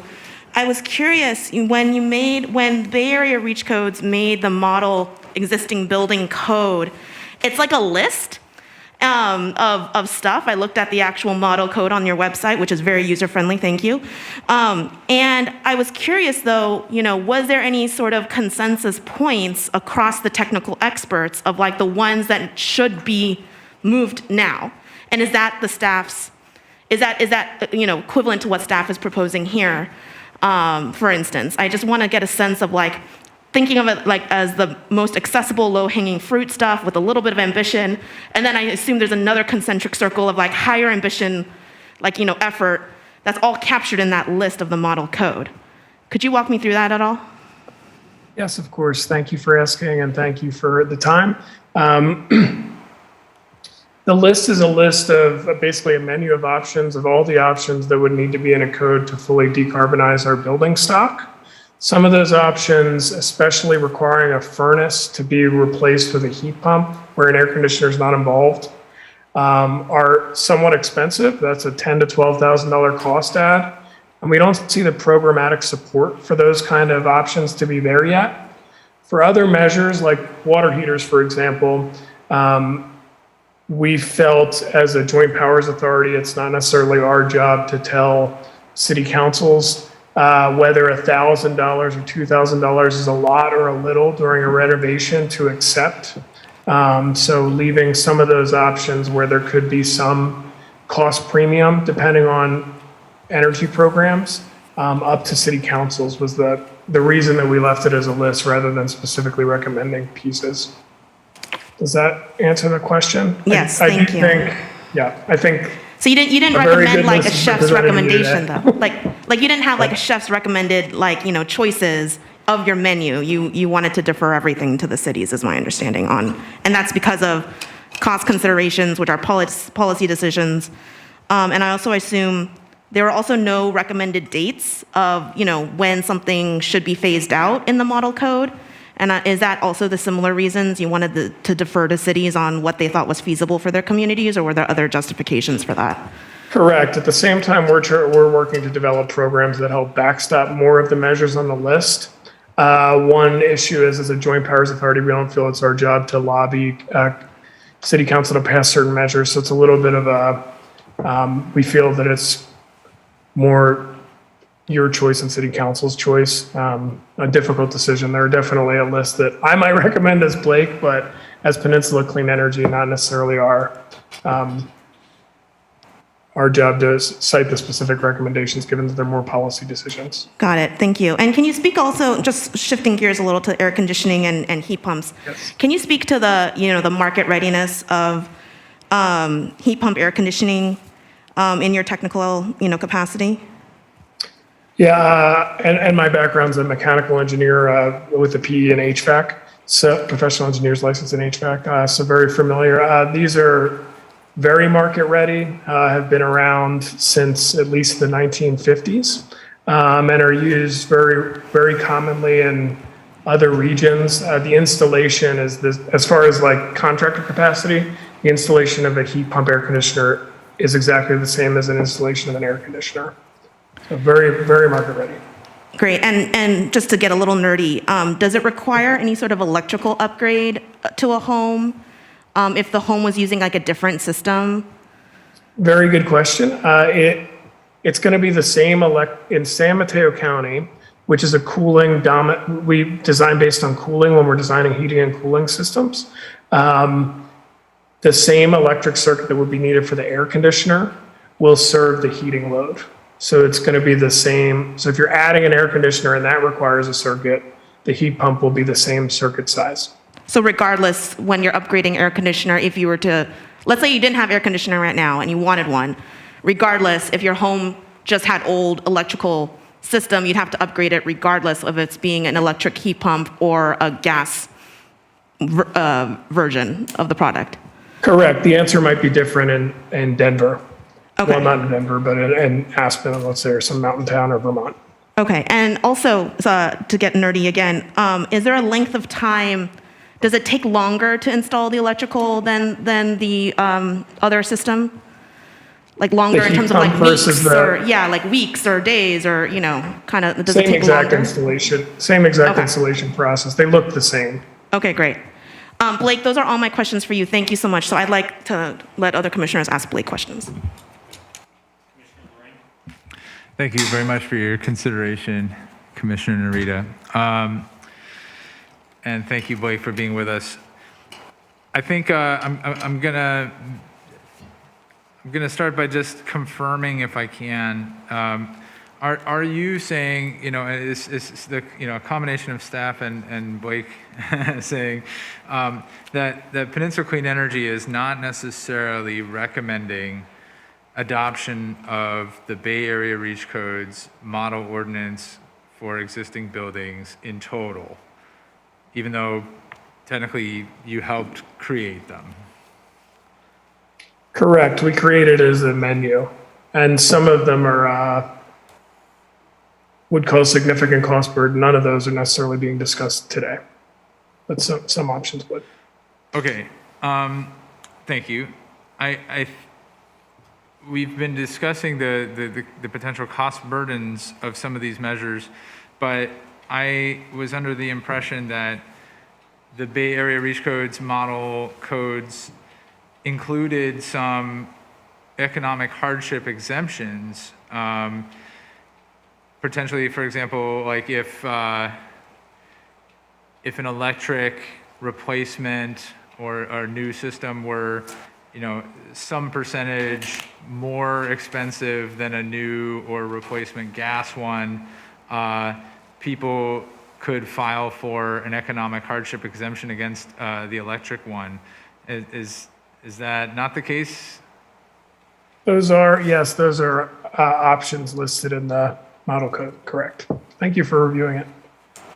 So I guess maybe that is, I find it confusing, if that is the case, then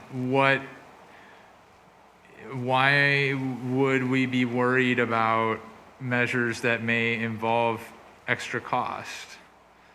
Because it seems to me like if we were to include them, with exemptions like those, then it at least, could potentially sends a message that we're heading in a certain direction and that we want those who are comfortable with, a potential increase in upfront cost and who could handle it to go ahead and do so for the good of all. But if it were in fact too expensive, then at this time, those who would be in that position are not necessarily required to do so. That's a really good question.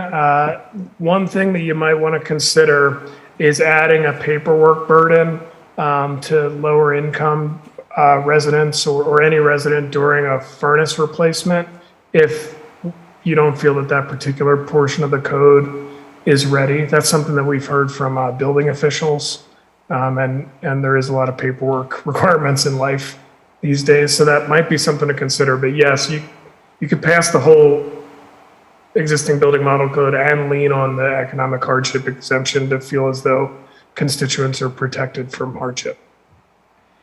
Okay, thank Does that you. answer the question? Yes, I think so. And one last question. I understand that Peninsula Clean Energy is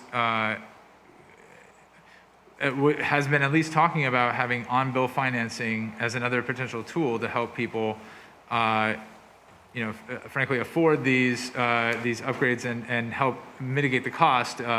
Giving residents and up to $10,000, for example, that could be put toward the upfront costs of these replacements to be paid back at 0% financing over an extended period of time. I think it was like up to maybe even 10 years. Can you maybe confirm that and give us a sense of the status of that program? Yes, we're very excited about that program once it gets released, which should be soon. $10,000, 10 years, 0% down. That'll be very exciting and work for a lot of community members that in some cases you got to think of the monthly cost and who can afford the extra 100, let's say, or depends on the measure, how much extra per month. But yes, I think that'll be really useful for a large swath of the population. And we're very excited about it. Okay, so soon, right? Is that what you're saying? I know. Sorry that I keep saying soon. It's not in my hands. It's just going through approval and is ready to launch once it is approved. Thank you, Chair. Those are my questions for Blake. Commissioner Rowinski, please. Sure. Brian, I see we've got 8 minutes here. I have a question for you. The rebates. I had learned, I actually had a Bayren contractor come out and bid some work at our home. It took me 5 weeks for him to come out. The availability of Bayren, and I went through Bayren in terms of trying to secure the rebate. But the contractor informed me, and I was confirmed again today, that that rebate is not for the property owner, it is for the contractor. Correct. It is paid through the contractor, but you are supposed to receive, the property owner is supposed to receive that rebate. There are what does that mean? Supposed to, because the website states that the rebate is for the PCE website, the Bayren website. This is confusing, by the way.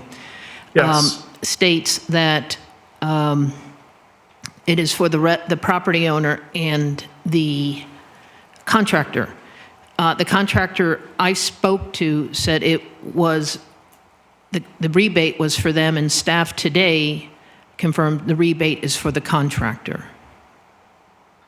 The Peninsula Clean Energy rebate is meant to be passed on to the customer due to some confusion that has happened. Yeah. And I'm happy to discuss that with your contractor if that's helpful.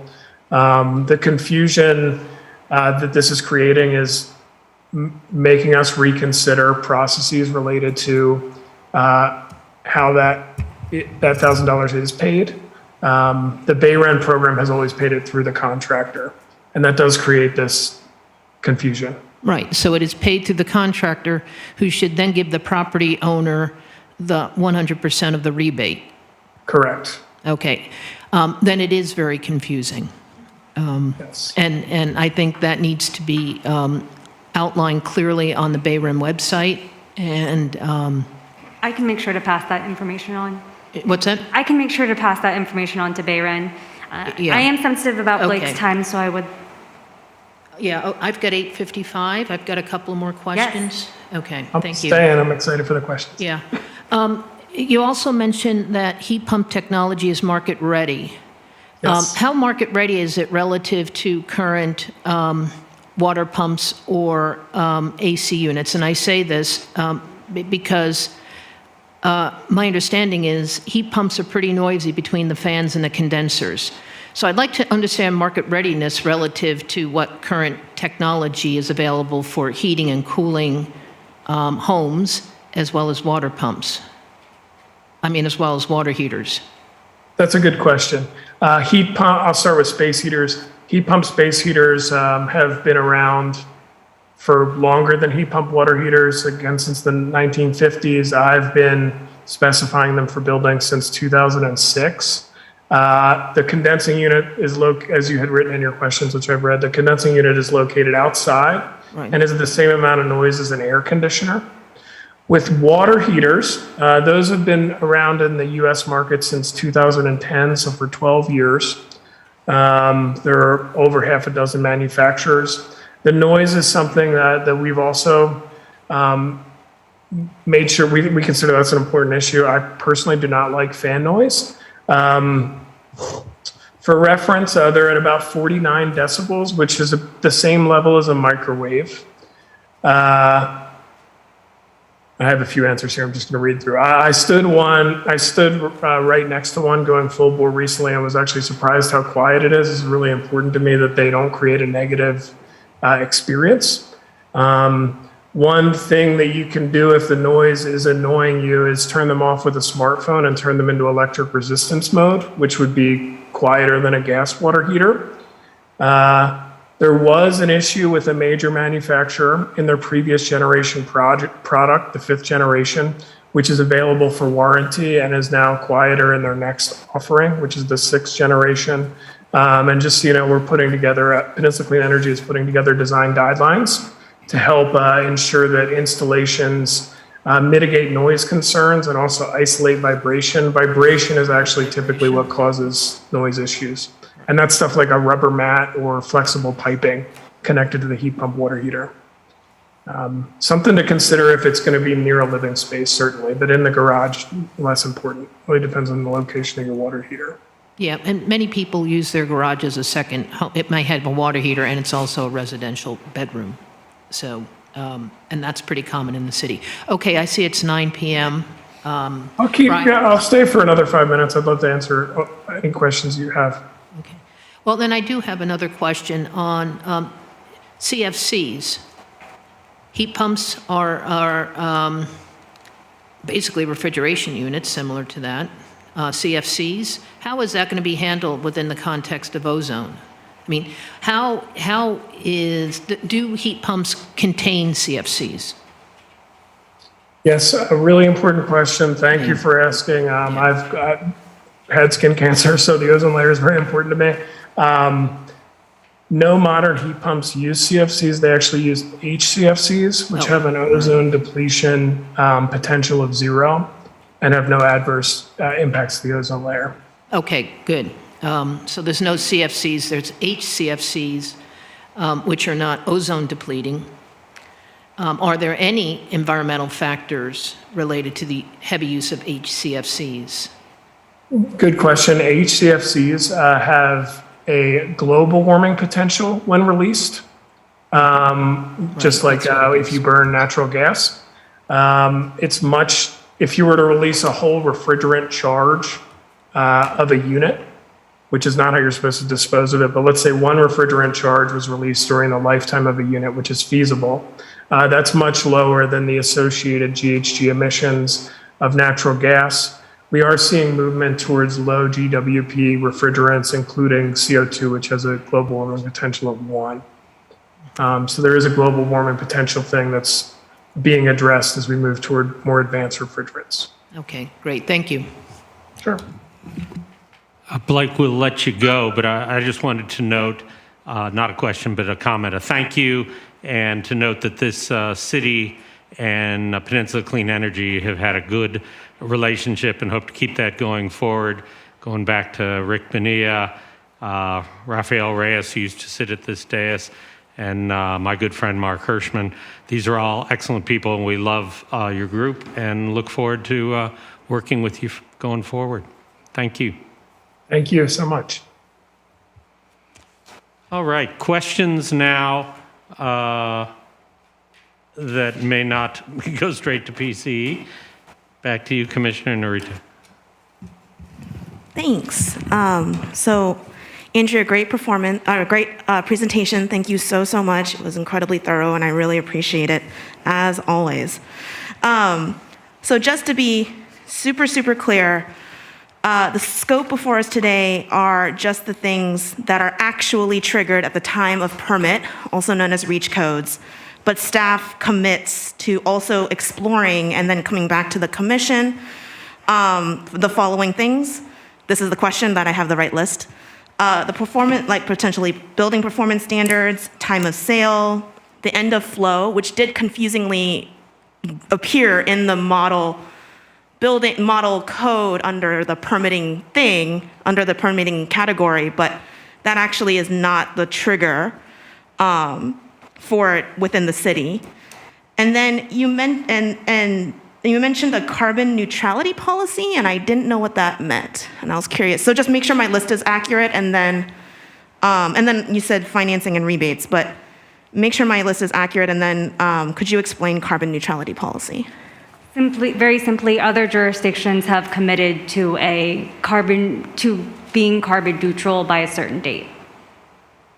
Got it. And then so how, like, enforcement-wise, though, that's still in development. Like, how does that actually get enforced, Exactly. Right? Yeah, okay. Very much so. So the approaches are very different. The first two you mentioned result in like direct implementation of decarbonizing buildings, whereas an end of flow date and even a carbon neutrality goals, they're both goals, and we'll need to figure out how to get there.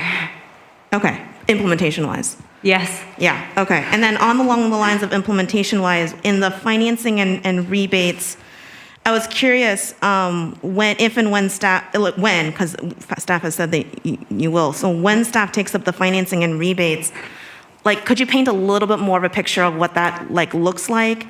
I'm curious about, for instance, identifying money per project, right? Per actually rebates or something, additional rebates or something for the actual project. But I also assume there's like other things that need to happen in our community, like financing city staff positions to help do this work, financing workforce training programs, financing education programs. And so when you talk about financing and rebates, is that only talking about financing and rebates for this project specific, or are we also talking about potential wraparound programs to drive people to building decarbonization? My initial intention was what you stated, the latter part of your statement, which was financing to directly finance decarbonization projects. Similar to rebates, but other financing tools for residents and community members. Okay. And then I was curious about there was in that stuff in the model code, even the ones, there are a lot of blank dates, right? And we heard from Blake, as the technical advisors, they're not in a position to make recommendation on proposed dates. But just from a policy standpoint for a REACH code, if those dates were beyond December 31st, 2025, would they show up in this timeline of REACH code? I think no, they wouldn't. So this, as written, this wouldn't be adopted as a building amendment. It would have to live somewhere else in the municipal code. So basically, if we wanted to signal to the market and our community, hey, cooking appliances, you're on watch for 2030, or clothes drying, you're on watch till 2030, or whatever. This isn't actually the right policy, like legislative vehicle to do that. So it is, that approach could be codified as a municipal ordinance, distinct from a building amendment. Distinct from this exact thing that we're talking about here, right? Which is like it's everything and anything up till December 31st, 2025. Right, yeah. So building amendments are specifically tied to building codes, which have a 3-year cycle. Okay. Let me just double check I have everything. Okay, I think those are all my questions. Thanks, Andrea.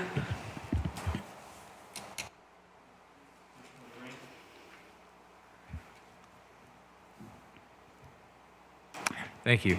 Andrea, do you believe, could the city consider economic hardship exemptions for the provision we have for heat pump water heaters that we're looking at tonight? Yes, yeah. Okay.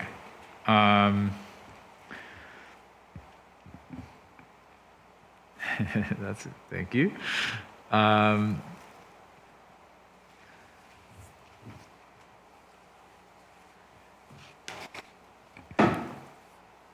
you maybe go back a little bit and tell us, maybe remind me what we plan to go over in the August meeting with the public?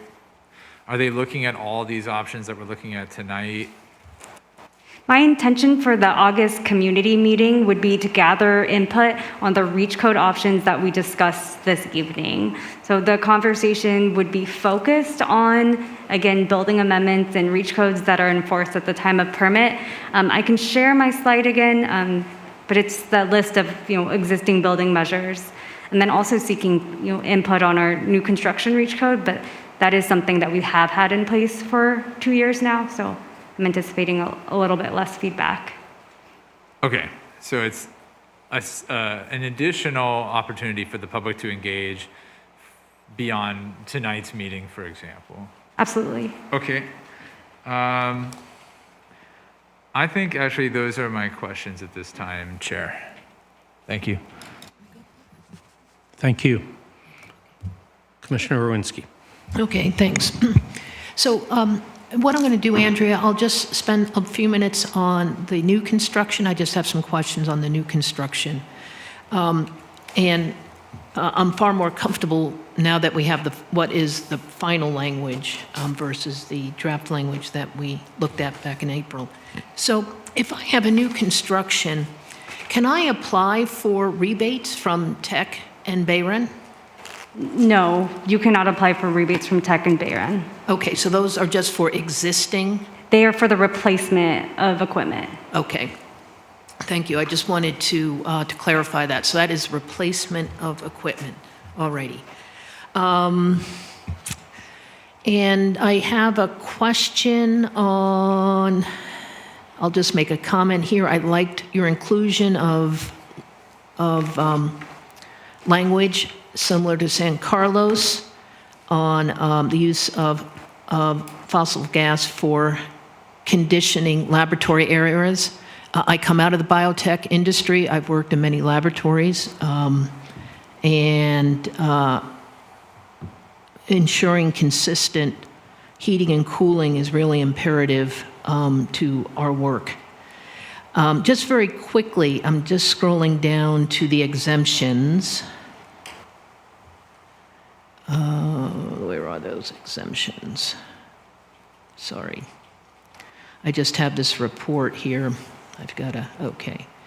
So on the exemptions on non-residential, so we're non-residential new construction, on item 1C, the applicant has employed reasonable methods to mitigate greenhouse gas emissions of the combustion equipment.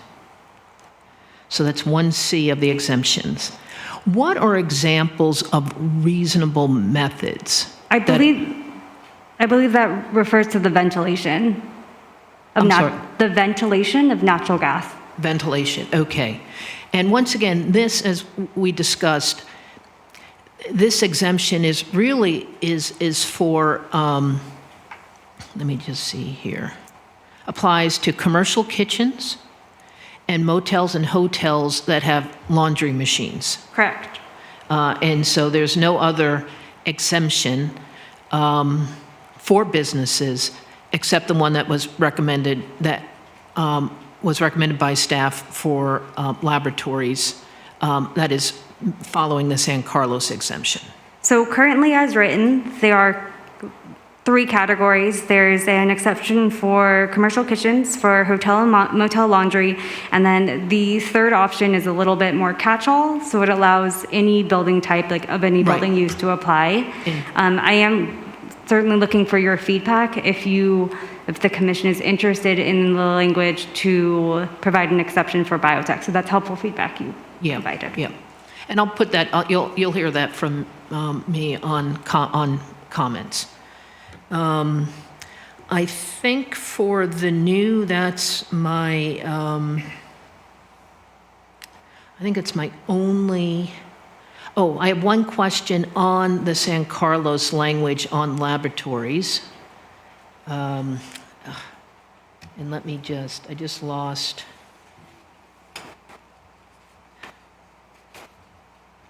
I just lost that document. Okay. Sorry, I can't,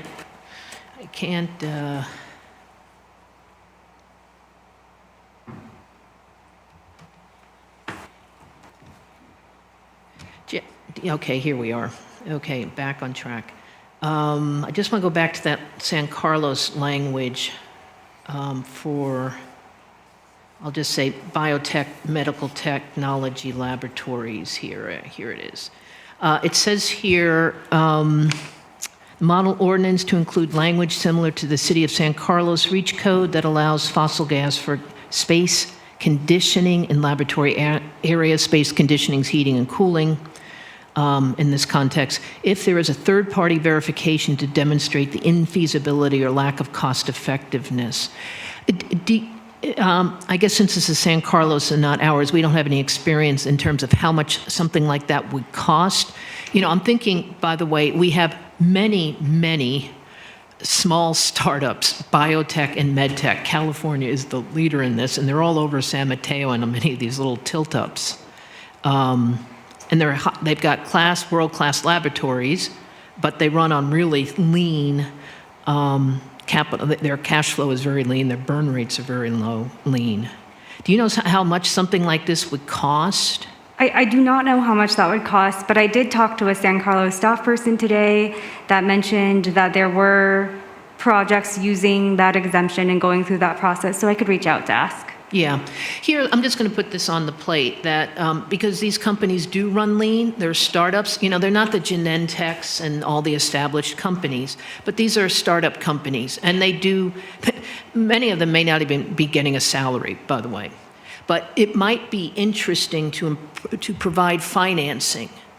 Or some sort of, some sort of mechanism if this verification is expensive. And I will emphasize that we're talking about the requirement to build completely new construction. So right. The company would be building they would have capital to build a brand new building. Not necessarily. A lot of this is rented.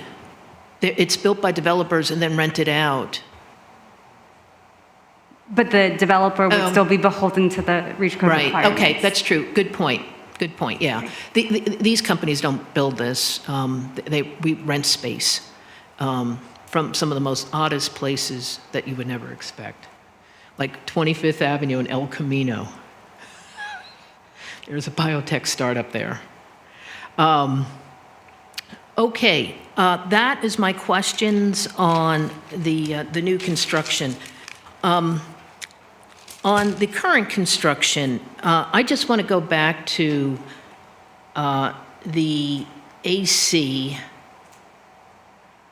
the heat pump air conditioning, and you and I had a good conversation about that. And now that the rebate situation is cleared up, that is, it's the property owner that gets the rebate, at least according to Brian. is, my understanding is the heat pump air conditioning would be triggered. And I want to go back to what you and I spoke about. One, when a current AC system needs to be replaced and the current gas furnace needs to be replaced. Correct. So it's replacement of both current appliances. Correct. It's not one or the other. Correct. Okay. And then the other situation that would trigger this is installing a new AC and replacing a current gas. Correct. Okay. Would this trigger it? Installing, or that is, would the gas furnace ever trigger? If you are not installing air conditioning, this measure does not apply. Okay. All righty. And I just want to make sure that everyone who's part of this conversation understands that in terms of the trigger points. I saw in the notes it says 299 permits were issued, and that 299, it could be a combination of furnaces or AC units, or both. Because the city, I believe, doesn't keep track of that currently. I expect is going to change. Yeah, so that number includes all types of projects. It could all include HVAC. just a gas furnace replacement. It could include just an AC condenser unit installation. From talking with staff, it seems that a lot of property owners tend to do both at the same time. Yeah, okay. And I suspect it's just going to get more finer as time goes on. And you cited Vancouver, BC, British Columbia, as currently having this ordinance in place. Is there any U.S. city that has this in place? There's no California city. Not to my knowledge. Okay. So is there a reason for us to be first? We have ambitious climate goals. The state has ambitious climate goals. Okay. That's that. Let me just see if I have any other questions here.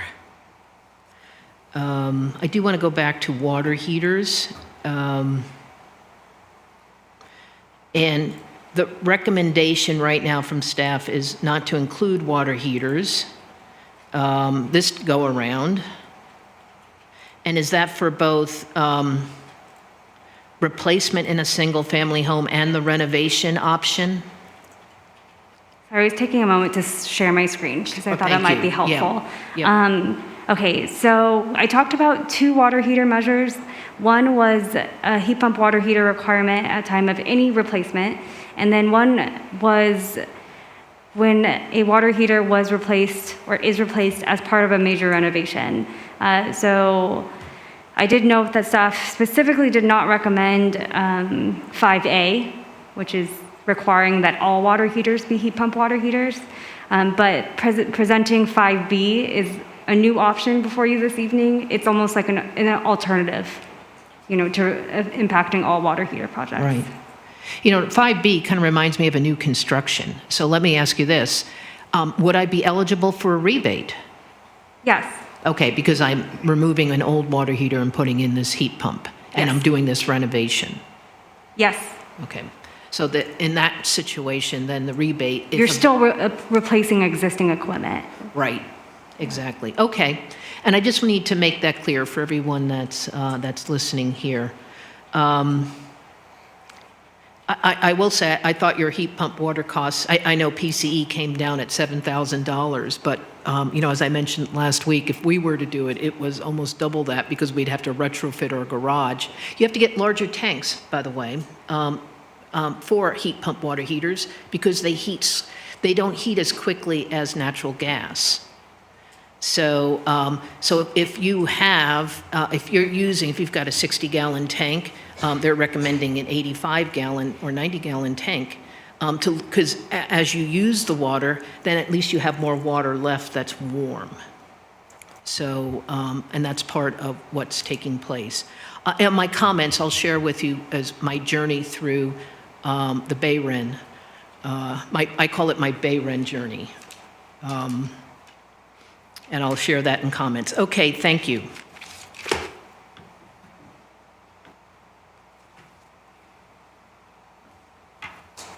No other questions, Susan? Okay, thank you.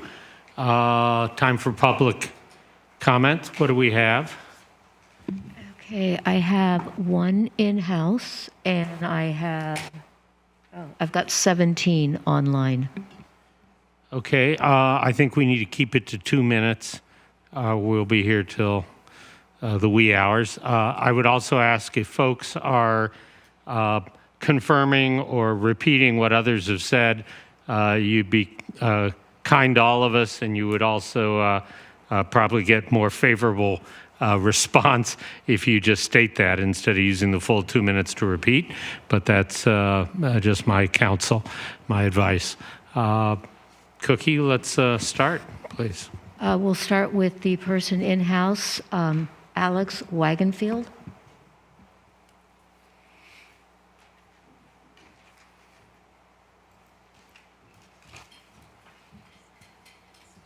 This is working. Good evening, commissioners and staff. Thank you so much for the opportunity to come in here. I'm 16. My name is Alex Wagenfeld. I'm a rising junior at the Nueva Upper School, and I'm a lifelong resident in San Mateo County. Thank you for the consideration of REACH codes, which reach beyond the state standard for limiting greenhouse gas emissions, and especially for considering measures that would affect existing buildings. My generation has a terrifying and horrific problem of the climate crisis dumped on us, and that's why I'm here today. I hope to make change. I'm very passionate about our beautiful planet, and I hope for my kids to enjoy the world someday like we all do now. There is a lack of urgency to transition to a greener future. Although some policies are being passed that try to attack the problem, they're often insufficient in addressing our goals to deal with the climate crisis. Since existing buildings account for 42% of San Mateo's total greenhouse gas emissions, decarbonization of such existing buildings is imperative to achieve meaningful reduction in the city's greenhouse gas emissions. We need to incorporate all buildings, new and old, into our REACH codes. Staff's proposal for electrifying new construction is excellent, but it's not enough. Instead of the staff's current proposal, I urge you to support adoption of the Bay Area REACH Codes Model Code for existing buildings. It's been fully researched and vetted. It includes thoughtful standards for zero-emission heating and appliances upon permitted replacements and an end-of-flow date for gas. These REACH codes align with the City Council's objective to eliminate methane gas use by 2030. I'm proud to say that San Mateo has continually shown the rest of America what change should look like and what can be done at a local level. On behalf of my generation, I ask you to continue leading us and the United States with impactful change such as REACH codes which incorporate existing buildings. Thank you for your time. Thank you very much, and please keep coming back. Thank you. Thank you, Alex. That's great. Robert Whitehair. Good evening, Chair Robbins and commissioners and staff. Thank you for the opportunity to speak before complete electrification of existing San Mateo buildings to meet the San Mateo City Council objective to decarbonize existing buildings and infrastructure and eliminate methane gas by 2030. I want you to know that about 3 weeks ago, I got on my handy dandy earthquake wrench and I turned off the gas to my house, never to be back on again. I have completely electrified my house. The IPC has been very clear, the Intergovernment Plan on Climate Control. Unless immediate actions are taken to reduce the emissions of greenhouse gases into the atmosphere, the damage to the environment will be irreversible. Unfortunately, then, every single gas water heater replaced with gas, every single gas furnace replaced with gas, and every single stove replaced with gas seals our fate. I want to highlight the purposeful and carefully vetted peer-reviewed milestones of 2023, 2026, and 2030 on our roadmap to success, of which you've all been given a copy. We wanted to avoid the valid concerns raised by you tonight and by others about business and residences in being able to afford electrification. Electrification of all existing buildings, complete electrification, will be a transition over a period of time beginning now through 2030. It's time to get on with it. Let's follow this roadmap for success to find every possible way for businesses and residents to be able to afford 100% electrification. Finding the solution that works best for each team and each member in this community is the way to go. We're looking for you to bring a comprehensive, complete all-electric electrification code for existing buildings to the City Council. Thank you for your time. Thank you, sir. I'll now call those that are online. Very good. Rayon Matashimi. Hey, thank you again. My name is Ryan Modeshemi. I am a co-team lead of Move San Mateo, the active transportation advocacy group focused on the city of San Mateo. And we also partner in coalition with the San Mateo Climate Action Team because we understand that not just one solution, whether that be decarbonizing, whether that be getting more people out of cars and making our GHG problem smaller is insufficient. We need to decarbonize new and existing buildings. To that extent, I certainly, speaking on behalf of myself, I certainly support both Alex's and Robert's wonderful comments in support of the Bay Area Model Reach Codes. And I will add, I understand the concerns around a cost burden, and I applaud the Commission's thoughtful discussion of those matters. I think that this speaks to a greater need for funding to help people with this cost burden, and I hope that that receives discussion in the future. Lastly, I think that what Commissioner Lorraine brought up regarding a cost exemption, especially at point of sale, I would encourage that you explore or recommend to bring to the council a cost burden exemption at point of sale for upgrading. In other words, require upgrading of the appliances and other matters to all electric when a house goes for sale and is sold, and require that those upgrades to happen at the sale, which already is paperwork. So this discussion of the paperwork burden, this would be, I would say, probably negligible compared to the paperwork going into the house. And I would look at doing point of sale cost burden exemptions for the existing building, because we can't just do this to new buildings. We need to apply this to existing buildings. Let's find a way to make it work. We need to do it now because of climate change. Thank you. Thank you very much. Next, Cookie. Ajuli Mashara.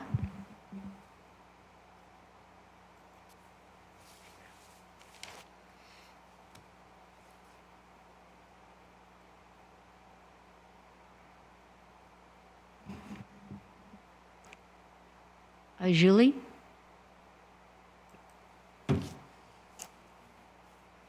Are you able to speak? Yes. Can you hear me? Okay. Sorry about that. Hi, my name's Anjali. I'm a high school student in San Mateo. I want to thank the committee for taking the time to be mindful about how San Mateo should address electrifying and current and existing buildings. As a young person, myself and my generation will have to live with the consequences of climate change, and with the date of 2030, which is when climate change will be irreversible, is nearing quickly. It's the utmost importance that we act swiftly. I support the measures for new construction outlined in this resolution, but I'm concerned that what's being done for existing buildings is not enough. The panel capacity strategy outlined in the electric readiness for homes measure won't have an immediate impact because it will only require residents to prepare for installing electric appliances. Even the table the presenter showed even said that greenhouse gas emissions for panel capacity and outlet installation won't reduce emissions immediately. I also fear that the scale is not large enough. For example, the electric readiness of kitchens, the staff report said that only 98 permits on average have been filed for kitchen renovations per year, which means only 98 homes will actually be making an effort towards electrification. And in addition, with the fact that it isn't an immediate change, it makes me question if these REACH codes will actually have an impact. The presenter even explains it as low-hanging fruit for San Mateo. I would urge the committee to adopt the Bay Area REACH code model for existing buildings. A significant part of this model is the exemptions for low-income folks. The model ordinance also calls for replacing appliances that will be electric at the time they die out, not just preparing for an electric appliance in the future as the resolution does. This means that the entire city would be electric in the coming years, not coming decades, and has a further reach beyond new construction and renovations. Thank you for hearing my concerns. Thank you very much. Bruce Nagel.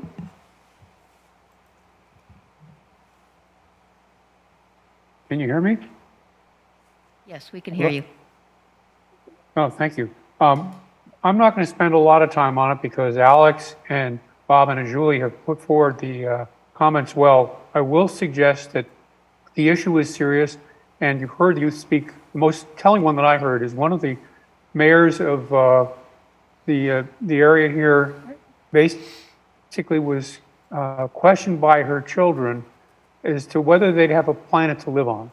And if it's gotten to be that serious, then it's something we really need to deal with. And I think we have a number of solutions. I was good to see a lot of people working on this, but we do need to press forward on this, and we do need to move quickly. Thank you for your time, and hope you come up with a strong code. You've got a lot of good people here who want to do that, and please execute on that. Thanks. Thank you. Jared Johnson.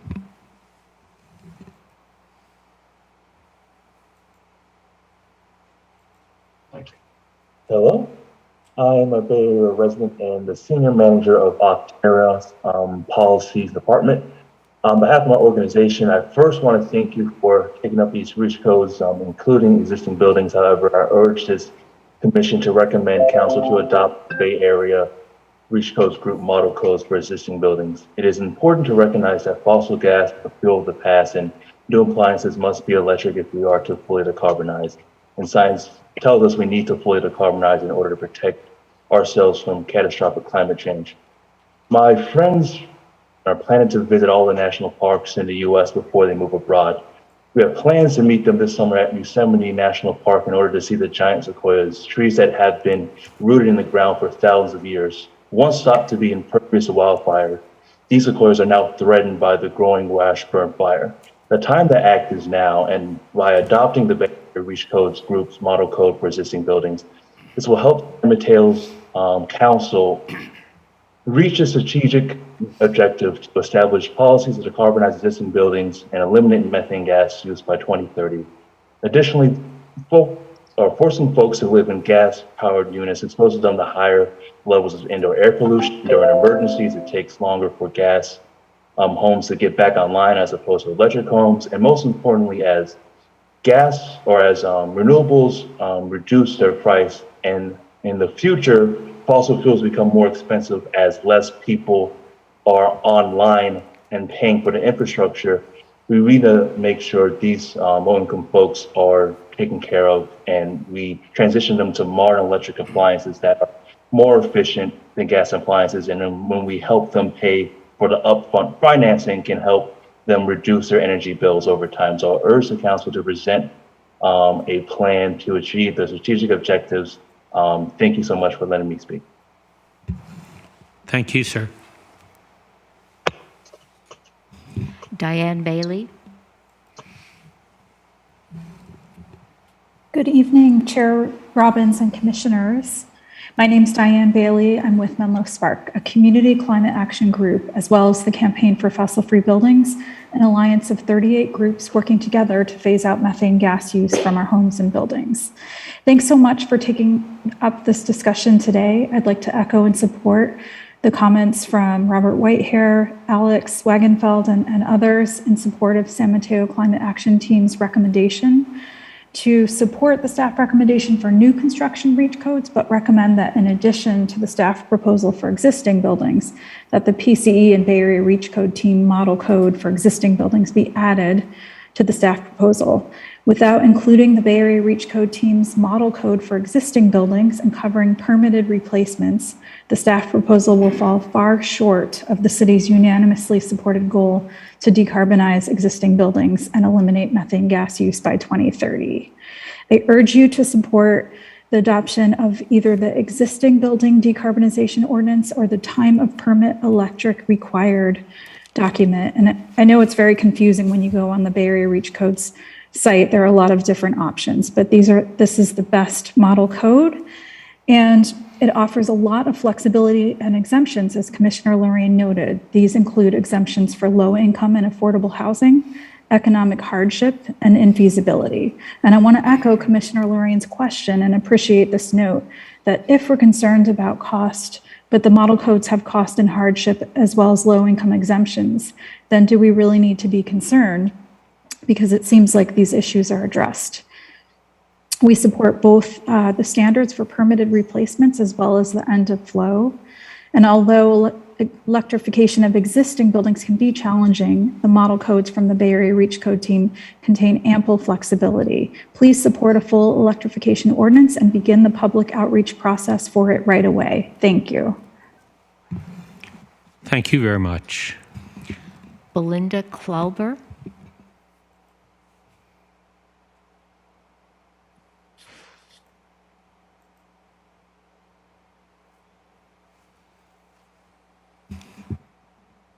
Belinda?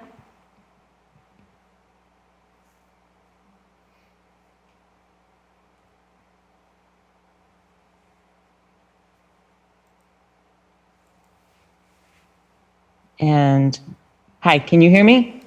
Yes. Yeah, we got an AC heat pump and we upgraded our electrical and we got a water heat pump and the induction stove is coming. And I've got to say, I absolutely love all that we got.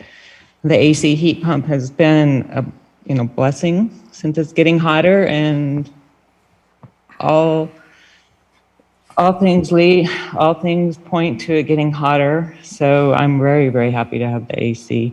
And I like that it can be zoned. That is also a blessing. And I don't notice any difference with the hot water heat pump. I haven't noticed it. We have not run out of hot water at all. And the other thing I want to say really quickly is that the gas furnaces, we still have our gas fireplace, but you can get water vapor fireplaces. That's a new technology that looks really promising that I'm going to look into getting. And the other thing is that I think if people keep their gas furnace, you should look into using zoned heating for gas furnaces as a requirement so that they're not heating their whole house when they're only sleeping in the bedroom. And I think that would reduce cost for them and also be better for the environment. So I think there are other things you can consider, and I think it's critical that you take this very seriously and do all that you can, because all things point to it not being a great future if we don't move quickly. Thank you. Thank you. Tom Kabat.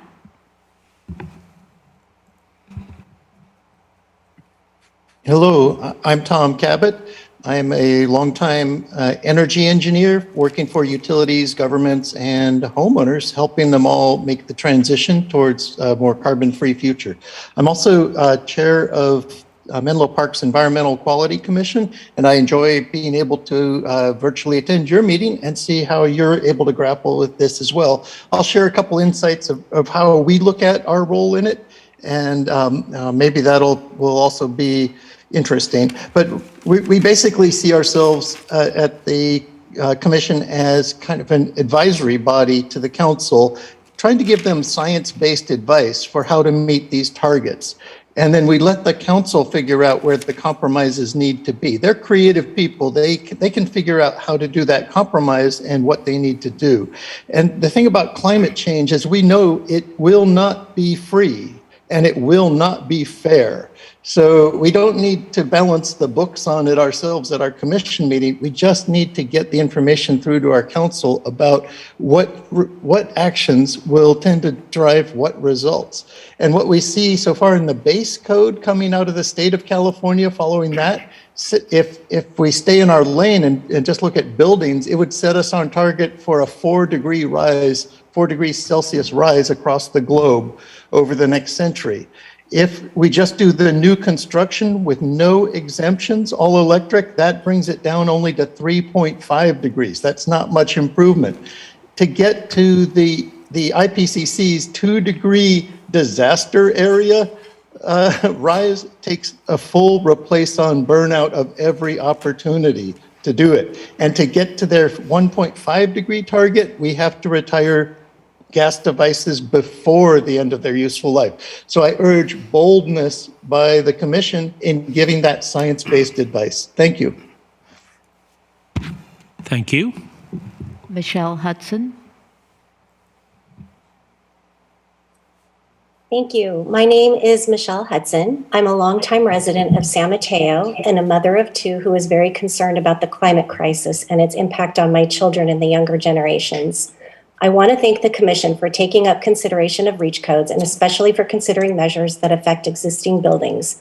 Decarbonization of existing buildings is imperative to achieve meaningful reductions in the city's greenhouse gas emissions, and the science is clear that we must achieve these meaningful reductions without delay. Staff's proposed REACH codes for new construction are excellent, but unfortunately staff's proposal for existing buildings is insufficient. Instead of staff's current proposal, I respectfully request that the Commission support adoption of the Bay Area REACH Codes Group Model Code for existing buildings. This is necessary to meet the timeline for meaningful reductions in greenhouse gases called for by the climate science and to meet the objective adopted by City Council this year to establish policies to decarbonize existing buildings and eliminate methane gas use by 2030. The model code has thoughtful standards for zero-emission space heating, water heating, and cooking appliances upon permitted replacements, with exemptions where necessary, including for economic hardship, which addresses any concerns about costs associated with electrification that get raised. In addition, the model code has an end-of-flow date for gas.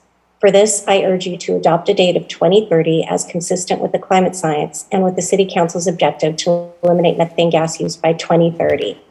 For the sake of our community and especially our youth, many of whom are so eloquently speaking to you tonight, I respectfully request that the Commission direct staff to come back with a revised proposal that includes the Bay Area REACH Codes Group's full model code for existing buildings. In addition, staff should follow the San Mateo Climate Action Team's roadmap for success, which calls for a number of steps to ensure successful implementation of building electrification policies. I could think of no better way for San Mateo to continue its climate leadership. Thank you for your consideration. Thank you. Mary Rose LeBaron.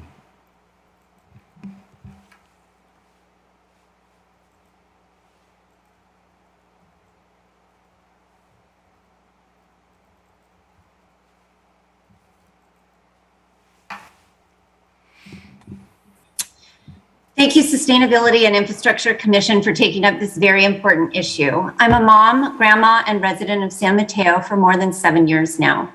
Look, I think you know the IPCC has determined that people have 7 more years to reverse carbon emissions.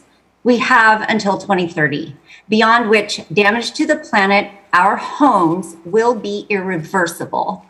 That means that decarbonizing will be hard because it has to happen in such a short period of time. Climate scientists are communicating the best way they can that we are in a very dire situation. They are calling on us to consider taking extra hard things if we want a livable planet.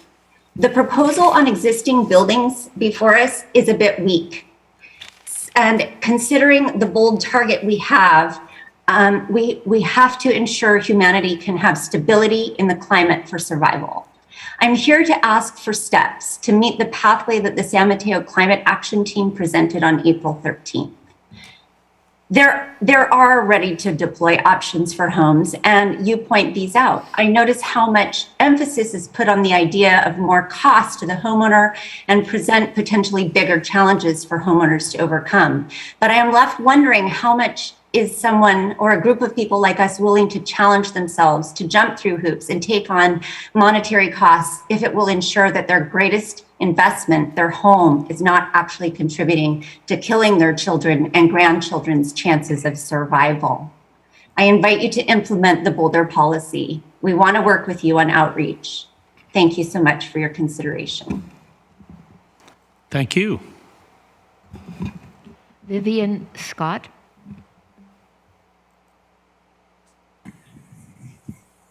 Hi, my name is Vivian Scott. I'm 17 years old and I'm a San Mateo resident as well as a member of the San Mateo Climate Action Team. The climate crisis has always been impactful to me, and since I was young, I've recognized the weight of it upon our communities. I grew up with asthma, and throughout the past few years, I had periods where I didn't leave my house due to smoke.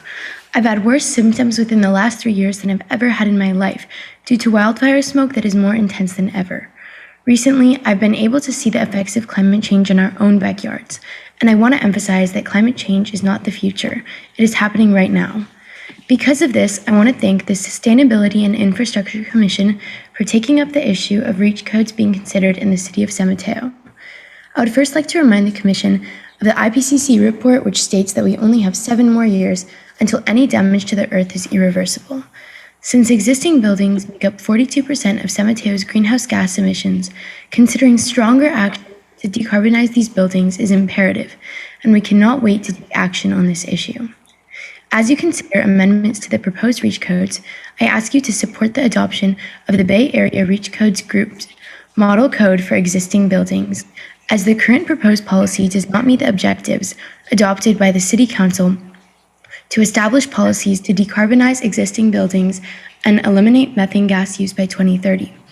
This proposal includes standards for zero-emission appliances and an end-of-flow date for gas consistent with the City Council's past objective. For these reasons, I urge you to support the adoption of the full model code without delay. Thank you for your time. Thank you, Vivian. Claire Shintani. Hello, my name is Claire Shintani, and I am 17 years old. I'm a member of the San Mateo Climate Action Team. I appreciate this opportunity to speak with you all tonight. I'd like to begin by thanking the Commission for its consideration of REACH codes, particularly those that affect standing buildings. By decarbonizing such buildings, we are able to significantly reduce San Mateo's greenhouse gas emissions. It is a point of pride that my hometown demonstrates leadership in the matter of decarbonization. However, I respectfully urge that our city takes a stronger stance to continue this trend of leadership. Specifically, I ask that the Commission recommends the Bay Area REACH Codes Group's model code for existing buildings in San Mateo. I have lived in San Mateo for my entire life, for 17 years, and over these 17 years, I have witnessed my dad suffer as a result of climate change. He has an allergy to dead grass, and with the droughts we face, his coughing fits and hives have risen in severity and number. He has asthma, and the poor air quality that derives from frequent wildfires exacerbates his condition. Climate change is a personal matter for all of us, and the horrible effects that we see now are only a small taste of what's to come if we don't act immediately. The Bay Area REACH Codes Group's model code allows us to achieve City Council's objective of establishing policies to decarbonize existing buildings and eliminate methane gas use by 2030. The model code includes an end-of-flow date for gas as well as standards for zero-emission heating and appliances. It also takes matters of cost and equity into account, exempting those facing economic hardship. I understand the model code to be thoughtful and conscientious. Once again, I ask that the Commission supports the adoption of the Bay Area REACH Codes Group's model code in its entirety for existing buildings. Thank you for your time. Thank you. Ken Abreu.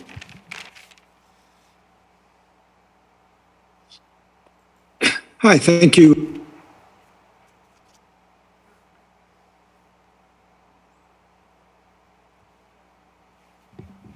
Are you there, Ken?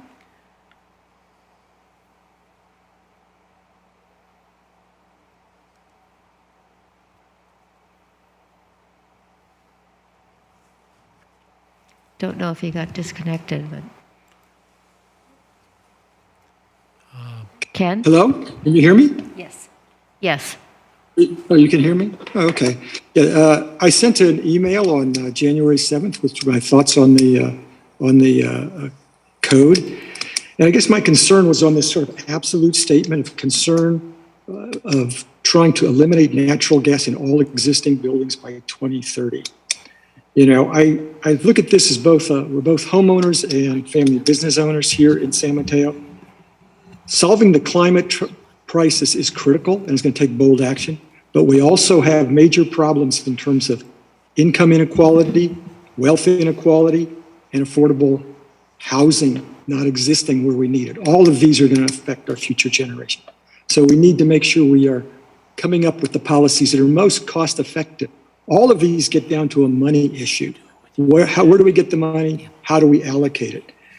If we don't carefully give people options on how best to do that, we're going to wind up not solving these problems in a reasonable way. For example, at our house, we could probably reduce our carbon footprint the most by getting an EV or putting solar on the roof, not replacing the hot water heater, which we hardly ever use. You know, for our business, we serve laundromats that basically serve lower income people. If we have to raise prices to them, that's going to greatly increase the income inequality. So just keep those things in mind. Thank you. Thank you. Celine Heck.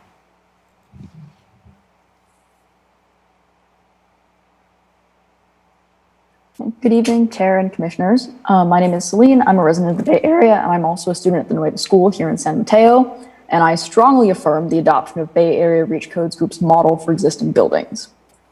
I first became interested in climate science in a chemistry class where my teacher taught chemistry and environmental science hand in hand and discussed green chemistry, atom economy, and ocean acidification as a case study of acid-based buffering. Since that class sparked my passion, I've researched various facets of climate change: rising temperatures, global migration crises, and hydrofluorocarbons and methane's and amplifications of the greenhouse effect. These are all highly interconnected problems that my generation has to tackle. But when I bring this up to my peers, and especially adults, I hear them say, "But it's too big of a problem. I can't fix this. I don't even know how to." To which I will say, that's true. We can't solve the whole problem, but we can each make a small contribution, and eventually, hopefully, they'll add up. So what should we start with? How about the root of it all, emissions? Emission reductions can begin right here at a local level. You guys can begin right now by recommending this model code for existing buildings. This code eliminates combustion-based appliances in new buildings, it requires the retrofitting of renovated buildings with electrical appliances, and it accommodates low-income communities and businesses so they are not disadvantaged. Emission mitigation must start now. It can start here, in this room, on this Zoom call. It has to start with us.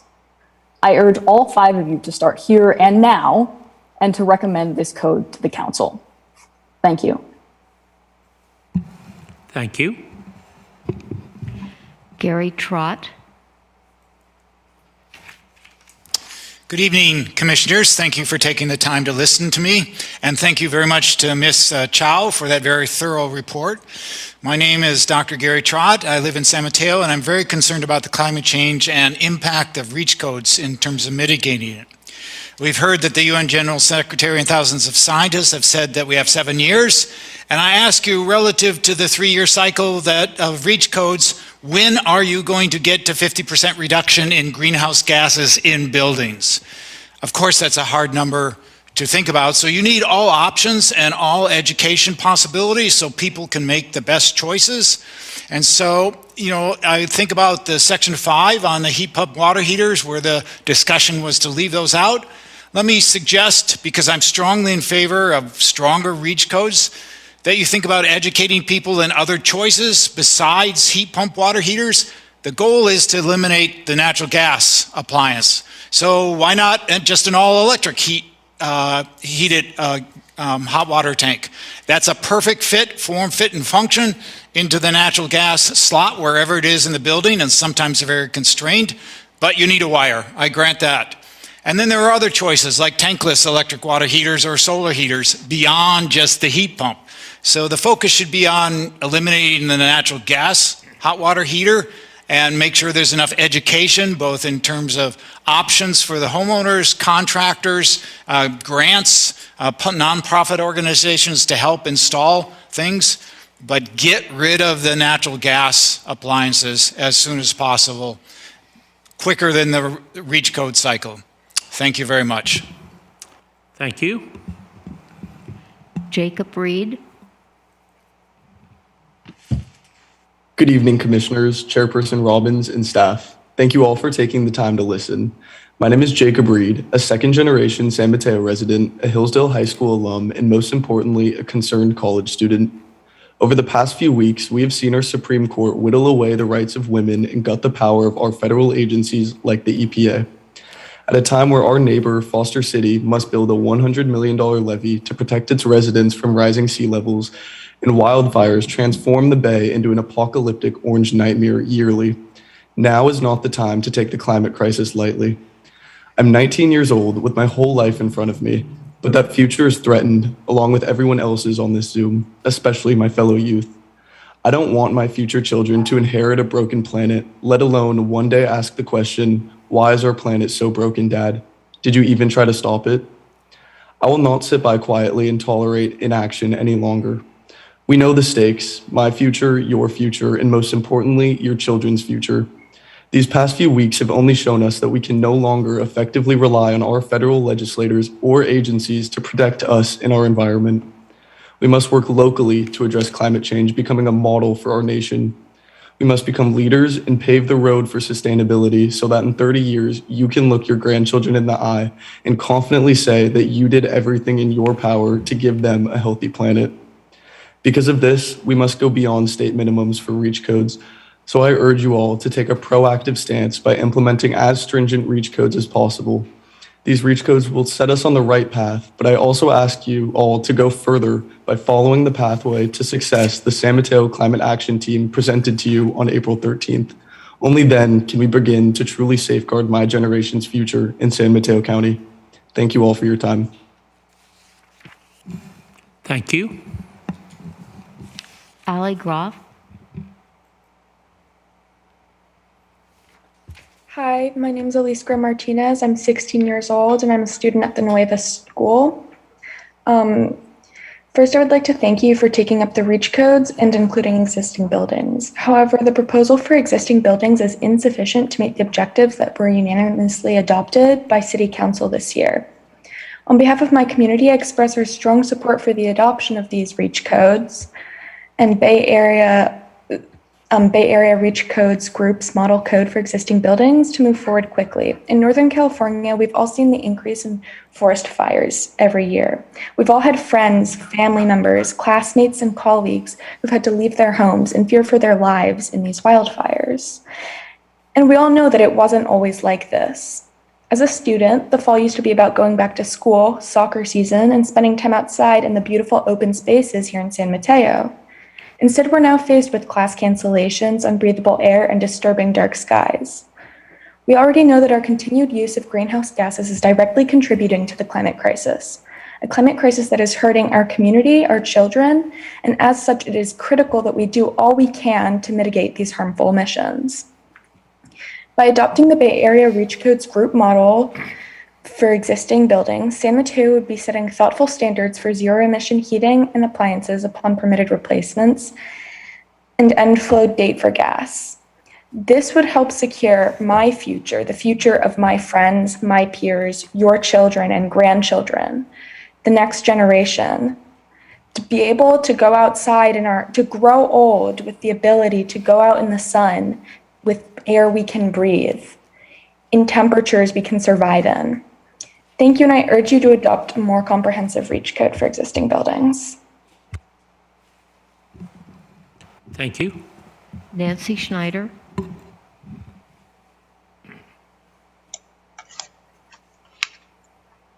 Hello, can you hear me? Yes. Okay. So I'm Nancy Schneider. I'm a longtime resident of San Mateo, and I want to thank you for discussing this issue today, and I want to thank the staff for all the work they put into developing the recommendations presented tonight. I agree with the speakers who have spoken so eloquently about the excellent new construction codes and the weakness of the REACH codes, the REACH codes for existing buildings. But I'm sorry, Chairman Robbins, I am going to add a little more. First, let me say that it should be a no-brainer to require electric heating for pools and prohibition of fuel, gas infrastructure in backyards. Pools and outdoor barbecues and fire pits are luxuries and shouldn't contribute to the climate crisis.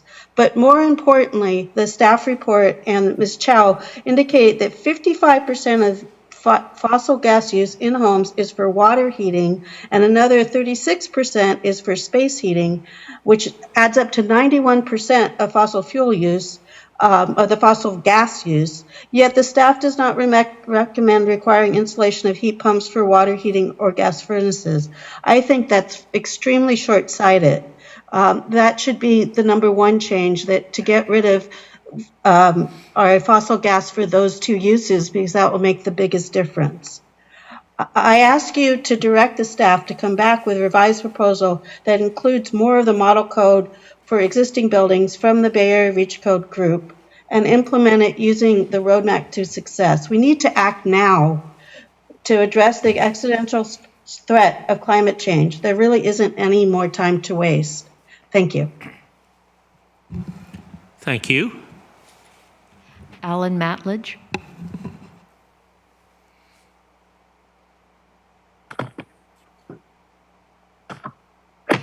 Thank you, commissioners, for your time. My name is Alan Matledge. Yesterday, I sent you comments encouraging you to look more carefully at the role of the social cost of carbon plays in the cost accounting for transitioning to an all-electric reach code. I apologize for the late submission, but I hope you had a chance to read it. In short, I'm asking that in thinking about a reach code, you consider not only the costs that are borne by the building owners, but also the costs that fossil gas users pass on to the public through what economists call externalized costs. These are health, safety, and environmental costs. I hope you will not overlook these costs. Sometime in the course of your deliberations, please ask the staff to explain the role that the social cost of carbon plays in their analyses.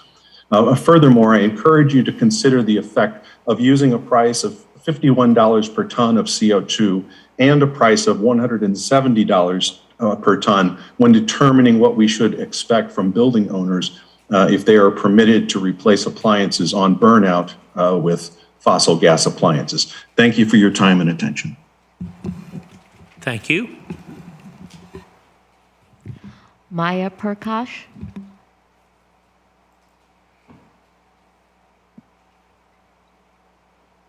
Hi, my name is Maya Prakash, and I'm a Bay Area High School Rising Junior. I wanted to take a moment and thank the Council for taking up REACH codes and express my support for continued electrification of our community. I first became aware of electrification this past year as I joined youth-led groups to advocate for swift and effective action, and I've learned just how important that is, particularly in the Bay Area, where we act as trailblazers and set the precedents for the rest of the state and country as a whole. Thus, I wanted to support and reiterate what has been said, that the direction of all new buildings electrification proposal is fantastic to meet our climate needs, and I now urge the Council to consider taking further action in the proposals for existing building electrification to truly meet the city's goals by 2030. To meet this goal, please adopt the Bay Area REACH Codes Group for Model Code for existing buildings. Thank you for your time. Thank you. Robert Gould.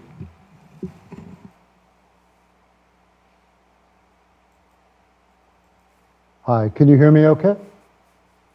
Yes. Hi, my name is Dr. Robert Gould. I'm here tonight. I want to thank you for giving me the opportunity to speak. I'm president of San Francisco Bay Physicians for Social Responsibility, representing hundreds of health professionals throughout the Bay Area, including many members in San Mateo County as well. I'm here to speak for our members who are extremely concerned about our ongoing climate emergency, an emergency that's prompted numerous medical organizations such as the American Medical Association, California Medical Association, and the American Public Health Association, who have weighed in with our need to move on our climate crisis as soon as possible. In fact, just last year, at the end of last year, there was a simultaneous publication by 200 medical journals worldwide warning of, quote, catastrophic harm to health that will be impossible to reverse. In line with this and all the wildfires we're having and all the other major problems we're facing health-wise, we urge the most rapid movement towards electrification in buildings throughout the Bay Area. We applaud your prior work in establishing important REACH codes for existing buildings, but I want to echo the eloquent statements of all those who have spoken on the need to extend these model REACH codes to involve all other buildings, all existent buildings as well, not just new construction, so we can end our reliance on natural gas by 2030. Again, we applaud your efforts so far. We have to do much more. thank you for the opportunity to talk tonight to you. Thank you. Dashiell Leeds. Hello, my name is Dashiell Leeds. I'm the conservation organizer for the Sierra Club Loma Prieta chapter. I'd like to recognize the passion and commitment of the climate activists who spoke before me, and I'd like to raise my voice in support. The decarbonization of existing buildings is absolutely necessary to reduce emissions to meet our climate goals. We believe that there's real opportunity to move forward with the policies for existing buildings in this code update cycle, particularly with the Bay Area model REACH codes. Every new piece of gas infrastructure that we install is a tragedy, one that sets us back and eats away at the time that we have to fight climate change. And the writing is on the wall, both from the climate science and the city's own goals, and it clearly says that gas has no future here. So let's establish policies for existing building decarbonization and pursue them equitably. San Mateo can become a leader in climate change by doing so, and I think we'll be in good company as other jurisdictions continue to explore similar policies and as agencies and other organizations continue to increase the support that is available. So let's move forward with this. Thanks so much. Thank you. Rosie Chen. Hello, my name is Rosie. I am a Bay Area resident and a 16-year-old that is concerned about the climate crisis we face. It is imperative that San Mateo takes swift and meaningful action on the climate crisis because truly we are running out of time. Already, effects of climate change can be seen in the uncontrollable wildfires that devastate our state and the droughts that have not ceased in intensity. Recently on a road trip to Oregon, I visited no less than 3 towns that were devastated by wildfires. So I would like to support the others who have spoken on this issue tonight. The proposed amendments to the electrifying new construction are excellent. However, I would also like to encourage the adoption of the Bay Area REACH codes model for existing buildings, especially 2 major points. Standards for zero-emission heating and appliances upon perimeter replacements, with exceptions when necessary, and an end-of-flow date for gas. Thank you for listening, and I hope you will take action on these pressing concerns. Thank you. I see no other hands raised. Very good. I want to thank all the public comments. And now we will come back to the commission. And I'm going to go first. I imagine I'll be shorter than most as well. I want to remind everybody that our goal tonight is to provide feedback. We're not voting on anything. So feel free to express whatever feedback you wish. And we don't need to persuade each other. We just need to give staff meaningful input. Also, I want everybody, particularly in the public, to remind them that there is going to be a public outreach meeting.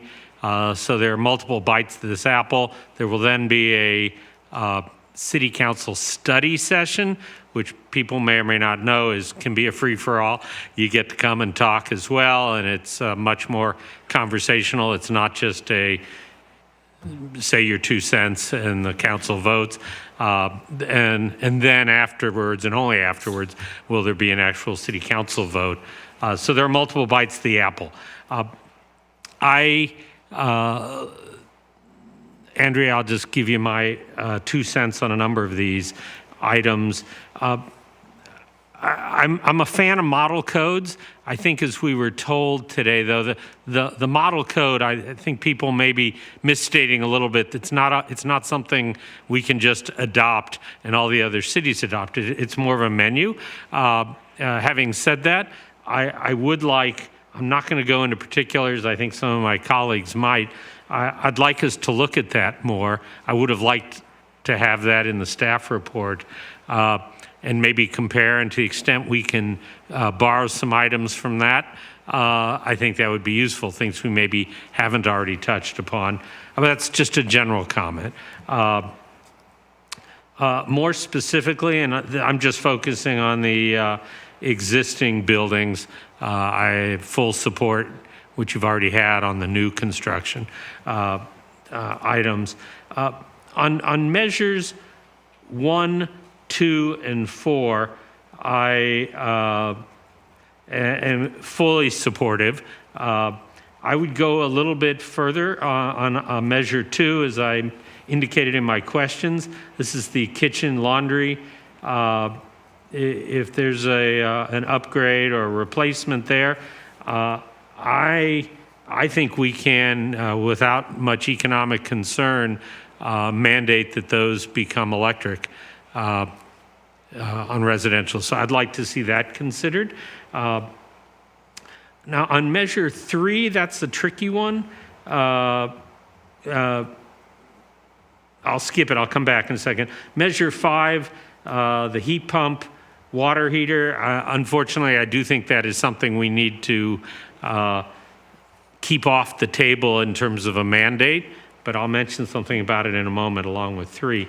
Back to 3, this is the heat pump AC. I support a mandate if they're putting in a new AC for it to be air conditioning unit, for it to be electric rather than gas. I mean, the cost is not much. Actually, they're these split units that are ductless that are also reasonable.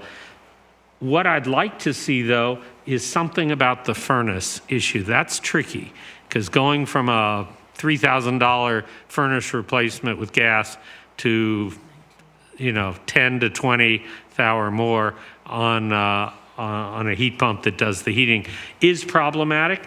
So I understand why that's kind of off the table. But what I would like staff to consider would be some sort of incentive program. And I would put this, an incentive program to consider sooner rather than later, both for the furnace versus gas furnace versus heat pump, electric heat pump situation, and also for on the water heater. I think people need to be very mindful of the economic impact. I understand the impact of climate change is exceedingly broad, but I think a lot of people tend to forget how much housing insecurity, food insecurity, and general poverty we have. And all you have to do is volunteer with Samaritan House, and you will see what's really going on in this county, as well as in this city.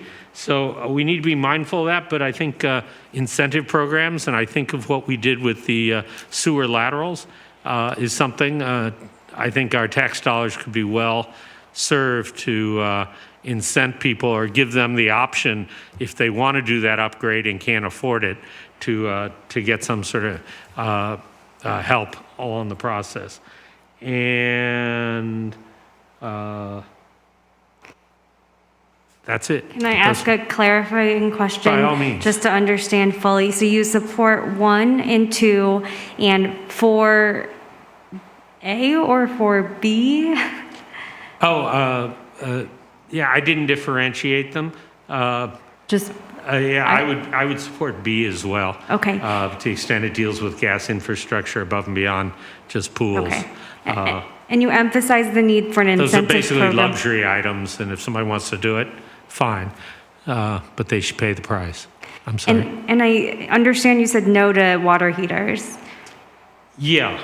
The only one I'm saying totally no, my personal feedback, is on the water heaters, though I would love to see an incentive program to encourage people to make that change, as opposed to when the thing fails and then they're out of luck for days, and if it was mandated. Probably my biggest change from what you've got is on item 2. I really would go further on measure 2. Is that as confusing as I could make it? No, thank you. Okay, thanks, Andrea. This one. So, Andrea, can we go to new building renovations? And thank you. And I know you're looking for the new, do support this. I'm glad to see the exception language. However, as outlined in your report, I would include the City of San Carlos REACH code language as relates to allowing the use of gas or electricity for space conditioning in laboratory areas. Now, and that states that there is a third-party verification to demonstrate infeasibility or lack of cost effectiveness. Those studies, I think, can get pretty expensive. And I don't know, we've got big developers and we have small developers. And so this is for new constructions that are mostly going to be rented out by companies. These companies don't typically build this, it's developers. But if there is a developer that demonstrates an economic need, maybe there could be some financial assistance as it relates to that feasibility study. But otherwise, the new construction looks very good. And that inclusion of that San Carlos language on I'll just say biotech, medtech laboratories, I think is very useful because those laboratories are exceedingly sensitive. In fact, I would use electric and gas personally. In fact, many of them are outfitted that way in case one fails. Going into existing renovations, I have one question, and then I'll go into my comments. Under heat pump AC, you walked us through if we're replacing a current AC and replacing a current gas furnace, or we're installing a new AC and replacing a current gas furnace. But I just want to make clear that if I am installing or installing a new or replacing a current AC, that 3 is not triggered because I'm only doing that and I'm not replacing my gas furnace. That is correct. Yeah. If you're just installing an air conditioner, condensing unit, and not touching your gas furnace? Yeah. Correct. Yeah. And that would make sense to me based on the price tag of heat pumps. Okay, and I just wanted to clarify that before we move on. Okay, on comments on this, I support 1, 2, and 4. And 4, once again, is luxury items, and that makes sense to me. On the heat pump AC, it does become more cost effective if it's both the furnace and the AC system. But however, as we know, the rebates for heat pump AC were not available as of May. They were in place for 3 months, and then there was such great demand that there's no rebates available. So I'm going to ask that if the city wants to move forward with this, that the city then step up to the plate and provide, in the absence of the $3,000 tech rebate, the city provides the property owner that rebate.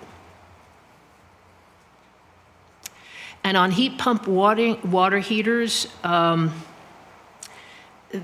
one, like Commissioner Robbins, I'm having problems supporting. 5A, I support staff's recommendation not to move forward with that. 5B, as part of a major renovation, I would probably not support it either, unless, and I have to think about 5B. But 5A, I do agree with staff on. And I would also make a recommendation to make sure it's clear that rebates do go to the property owner. And I think the gentleman from PCE is going to maybe work on that language, but that needs to be much clearer. Who gets the rebate? It's not the contractor, but the property owner who has invested in this. And then finally, I think that's it, actually, on the parts that you need from me. Thank you, Commissioner Owinski. Let's go with Commissioner Narita. Thank you. Andrea, on new construction, just to clarify, so I was one of the commissioners in the April session who wanted to prioritize consistency across cities.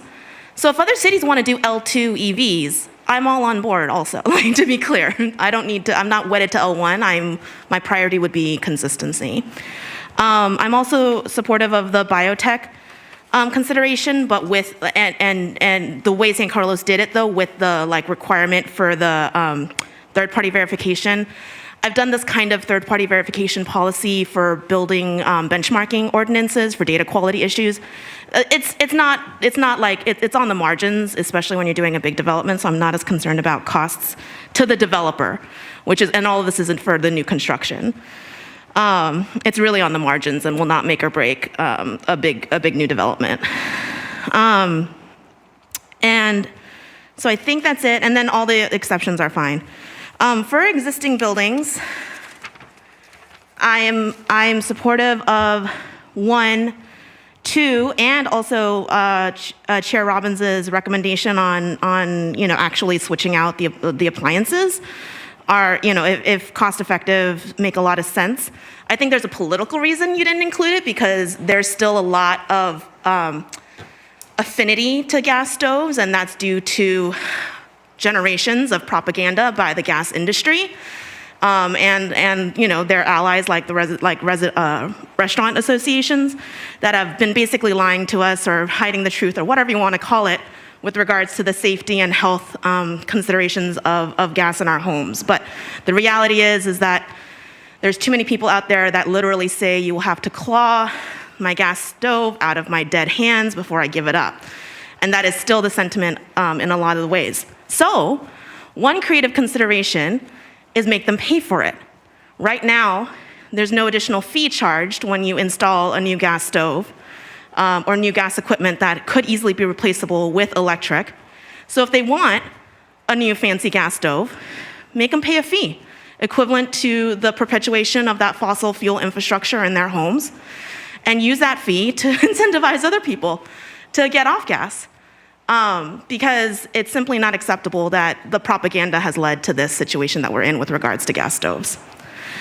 On 3, after Blake's comments, I'm fully supportive of that. I feel very comfortable with that.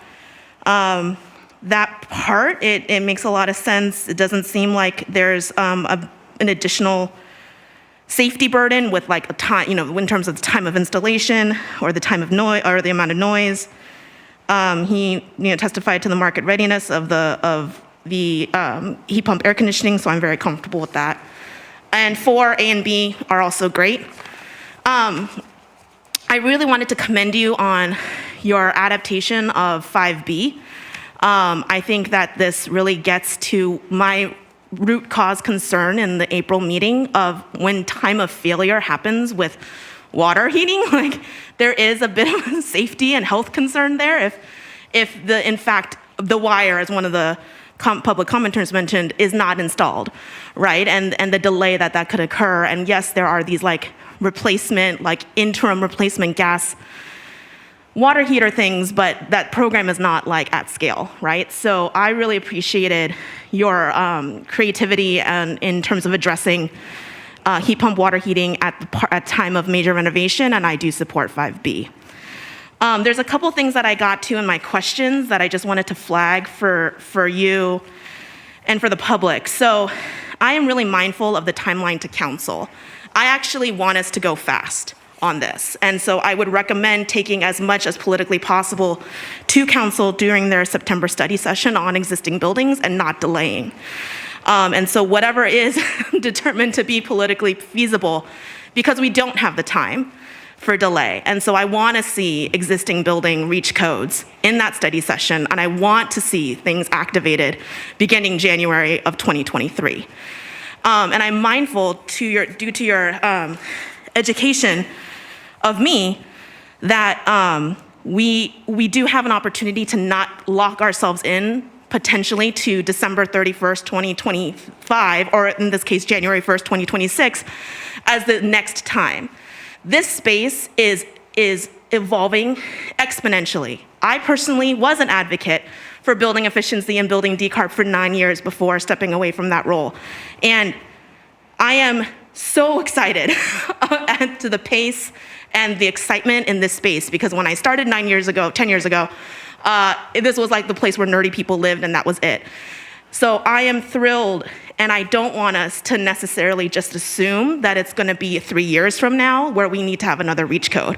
I want us to annually evaluate that, and maybe it makes sense to accelerate after 2 years as things evolve and change. So I would make that recommendation to council and to staff as well. So for right now, this is what I think is good in terms of activating in less than 6 months' time, because that is what we're looking at for an existing building reach code, given these timelines. So one question I had, and I mentioned, was regards to financing and what does the word financing mean in your plans?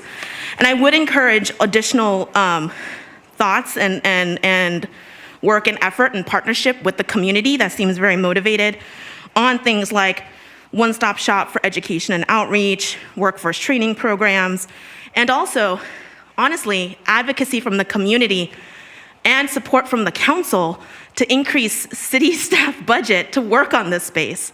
Having a fossil-free plan for buildings, a commitment for buildings to end all use by 2030 is incredibly ambitious. And because we have so little time, we know this will take more money than what we have allocated right now in the city budget. And so, Andrea, in order for you to do your job, you need a team. You need like a whole team of people to be able to actually think through the implementation of a holistic plan to get us there in 7 years. And council needs to actually reallocate and reprioritize in its city budget to reflect this value and this priority in order to get it done. And so to the advocates out there, I just want to say thank you so much for all your comments. It really does warm my heart because this is the space that I used to be in. And some of these folks that commented I actually used to work with. So I am so happy that you are here. And I want to emphasize a couple things. Advocates are really great about advocating on substantive policy, and advocates are really great at outreach and education. But the nitty-gritty of implementation takes money. And this will take millions, if not tens or hundreds of millions of dollars to actually successfully execute against the IPCC timelines. So to the advocates out there, I would strongly recommend taking your passion and also applying it to city conversations about budgets, to state conversations about budgets, and to other avenues to unlock the millions and millions of dollars San Mateo needs and the rest of California needs in order to address this issue in an equitable and just fashion so that we don't leave people behind, so that we can prioritize those that need the support the most, and that we actually get this done. Because the advocates, I know, oftentimes will focus on policy and not as much on money, but money is where the rubber hits the road here. And also maybe get creative, like voter referendums and stuff like that too. You know, there's ways to get money, and we need the advocacy community to do its part and get us and make the political pressure so that that money flows and we actually can decarbonize in 7 years. Thank you. Thank you, Commissioner Lorraine. Okay. Insert obligatory monthly. I agree with everything Commissioner Narita said. Let's start with that. That should make this a little bit shorter. I want to first thank everybody who contributed to this conversation tonight, and staff for their presentation that clearly reflects a lot of hard work, some thoughtful decision-making, and a wading through a complex problem. It was interesting because I feel like we got a number of comments and that reflected some diverse viewpoints on this situation, and I found myself effectively agreeing with almost all of it. I heard comments citing cost and equity concerns with going ahead with reach codes that would, potentially include upfront costs to residents and homeowners who are already dealing with inflation, gas prices, the cost of trying to live in San Mateo and so on. And I agree. I don't think that these codes should unduly burden residents or homeowners. This needs to be something that the city can step up and lead on with support from regional partners. I heard many comments from climate activists tonight and in emails and letters, noting that what we have before us for new construction is excellent, but that what we have for existing buildings is insufficient, and I agree.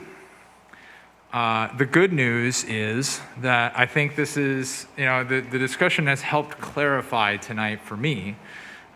This is not the only opportunity for us to pursue elements of the Bay Area Model REACH codes.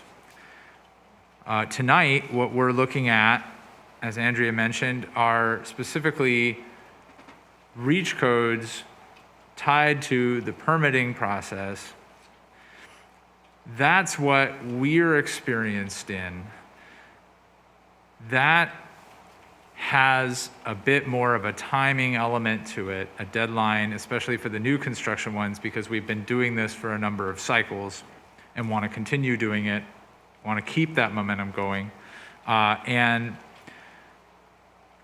what I heard from staff tonight is that there is a full and dedicated intention to come back and continue the conversation on other items that were part of the Bay Area Model REACH codes that would help us get from insufficient perhaps to something more sufficient, such as an end of flow date. We're not talking about an end of flow date tonight because it's not necessarily included as part of the REACH code package, but we will talk about it again. And I hope soon.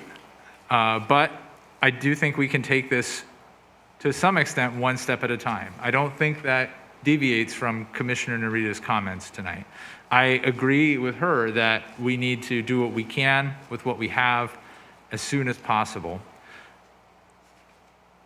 in such a way that does not unduly burden residents and homeowners in the city of San Mateo. So, with that, maybe I can return to the slide. Thank you, Andrea. So I think with regard to what we have in front of us tonight, I am supportive of the new construction code with the exceptions. I think I'll just concede that I'm not as confident or well-versed on exactly what biotech exemptions to give. So maybe I'll sit that one out. But I'll say that I think I'm comfortable with what's presented to us tonight on that. With regard to the existing renovation REACH code options before us tonight, I will say that I support 1, 2, 3, 4A and B, and 5B. I would, which if I recall correctly, is what Commissioner Rita said. I effectively agree with that stance for basically the same reasons given. I think with 3 comes an understanding from our presentation tonight that funding with the rebates will come available again, that there is an expectation that with such rebates, this is essentially a cost-effective code. I do think I am personally open to some backup economic burden exemption for the number 3 code if in the event a resident applies for it and a rebate is not available. So to me, I think like that would be my take on how to address economic hardship with number 3. It's a bit different from Commissioner Rowinski's, but I think it tries to accomplish the same goal in a different way. I similarly, I would like to agree with Chair Robbins on the idea that there may be more of in this menu that might be worth consideration by council. The menu of the Bay Area Reach Code, I think specifically as it pertains to reach codes related to permitting, I think 5A would be a consideration in that. And I think 5A could potentially be considered with an appropriate economic burden exemption. I do think I understand from what Blake presented us tonight that at some point there are diminishing returns with this kind of approach, right? I think, for example, if, I got the sense from the Bay Area Reach Code's economic burden percentages, for example, there was this idea that if it were 110% more than a gas one, then you could apply for an exemption. I'm gonna, at the risk of sounding innumerate, I think what the idea with that is that if it's 10% more, rather than 110% more. But at any rate, I think that if, for example, we were to say something just on a high level, for an example, like if it were, $2,000 to $3,000 more upfront cost to replace a water heater with an electric model, then maybe you could apply for an exemption. Well, if we've found, though, that most to all electric heaters in fact cost that much or more to replace at this time with the current rebates we have and so on, then that's not very useful of a reach code, it seems to me.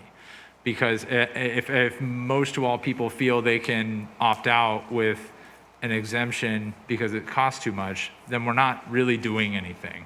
And that's where we get maybe into the paperwork issue that Blake was mentioning.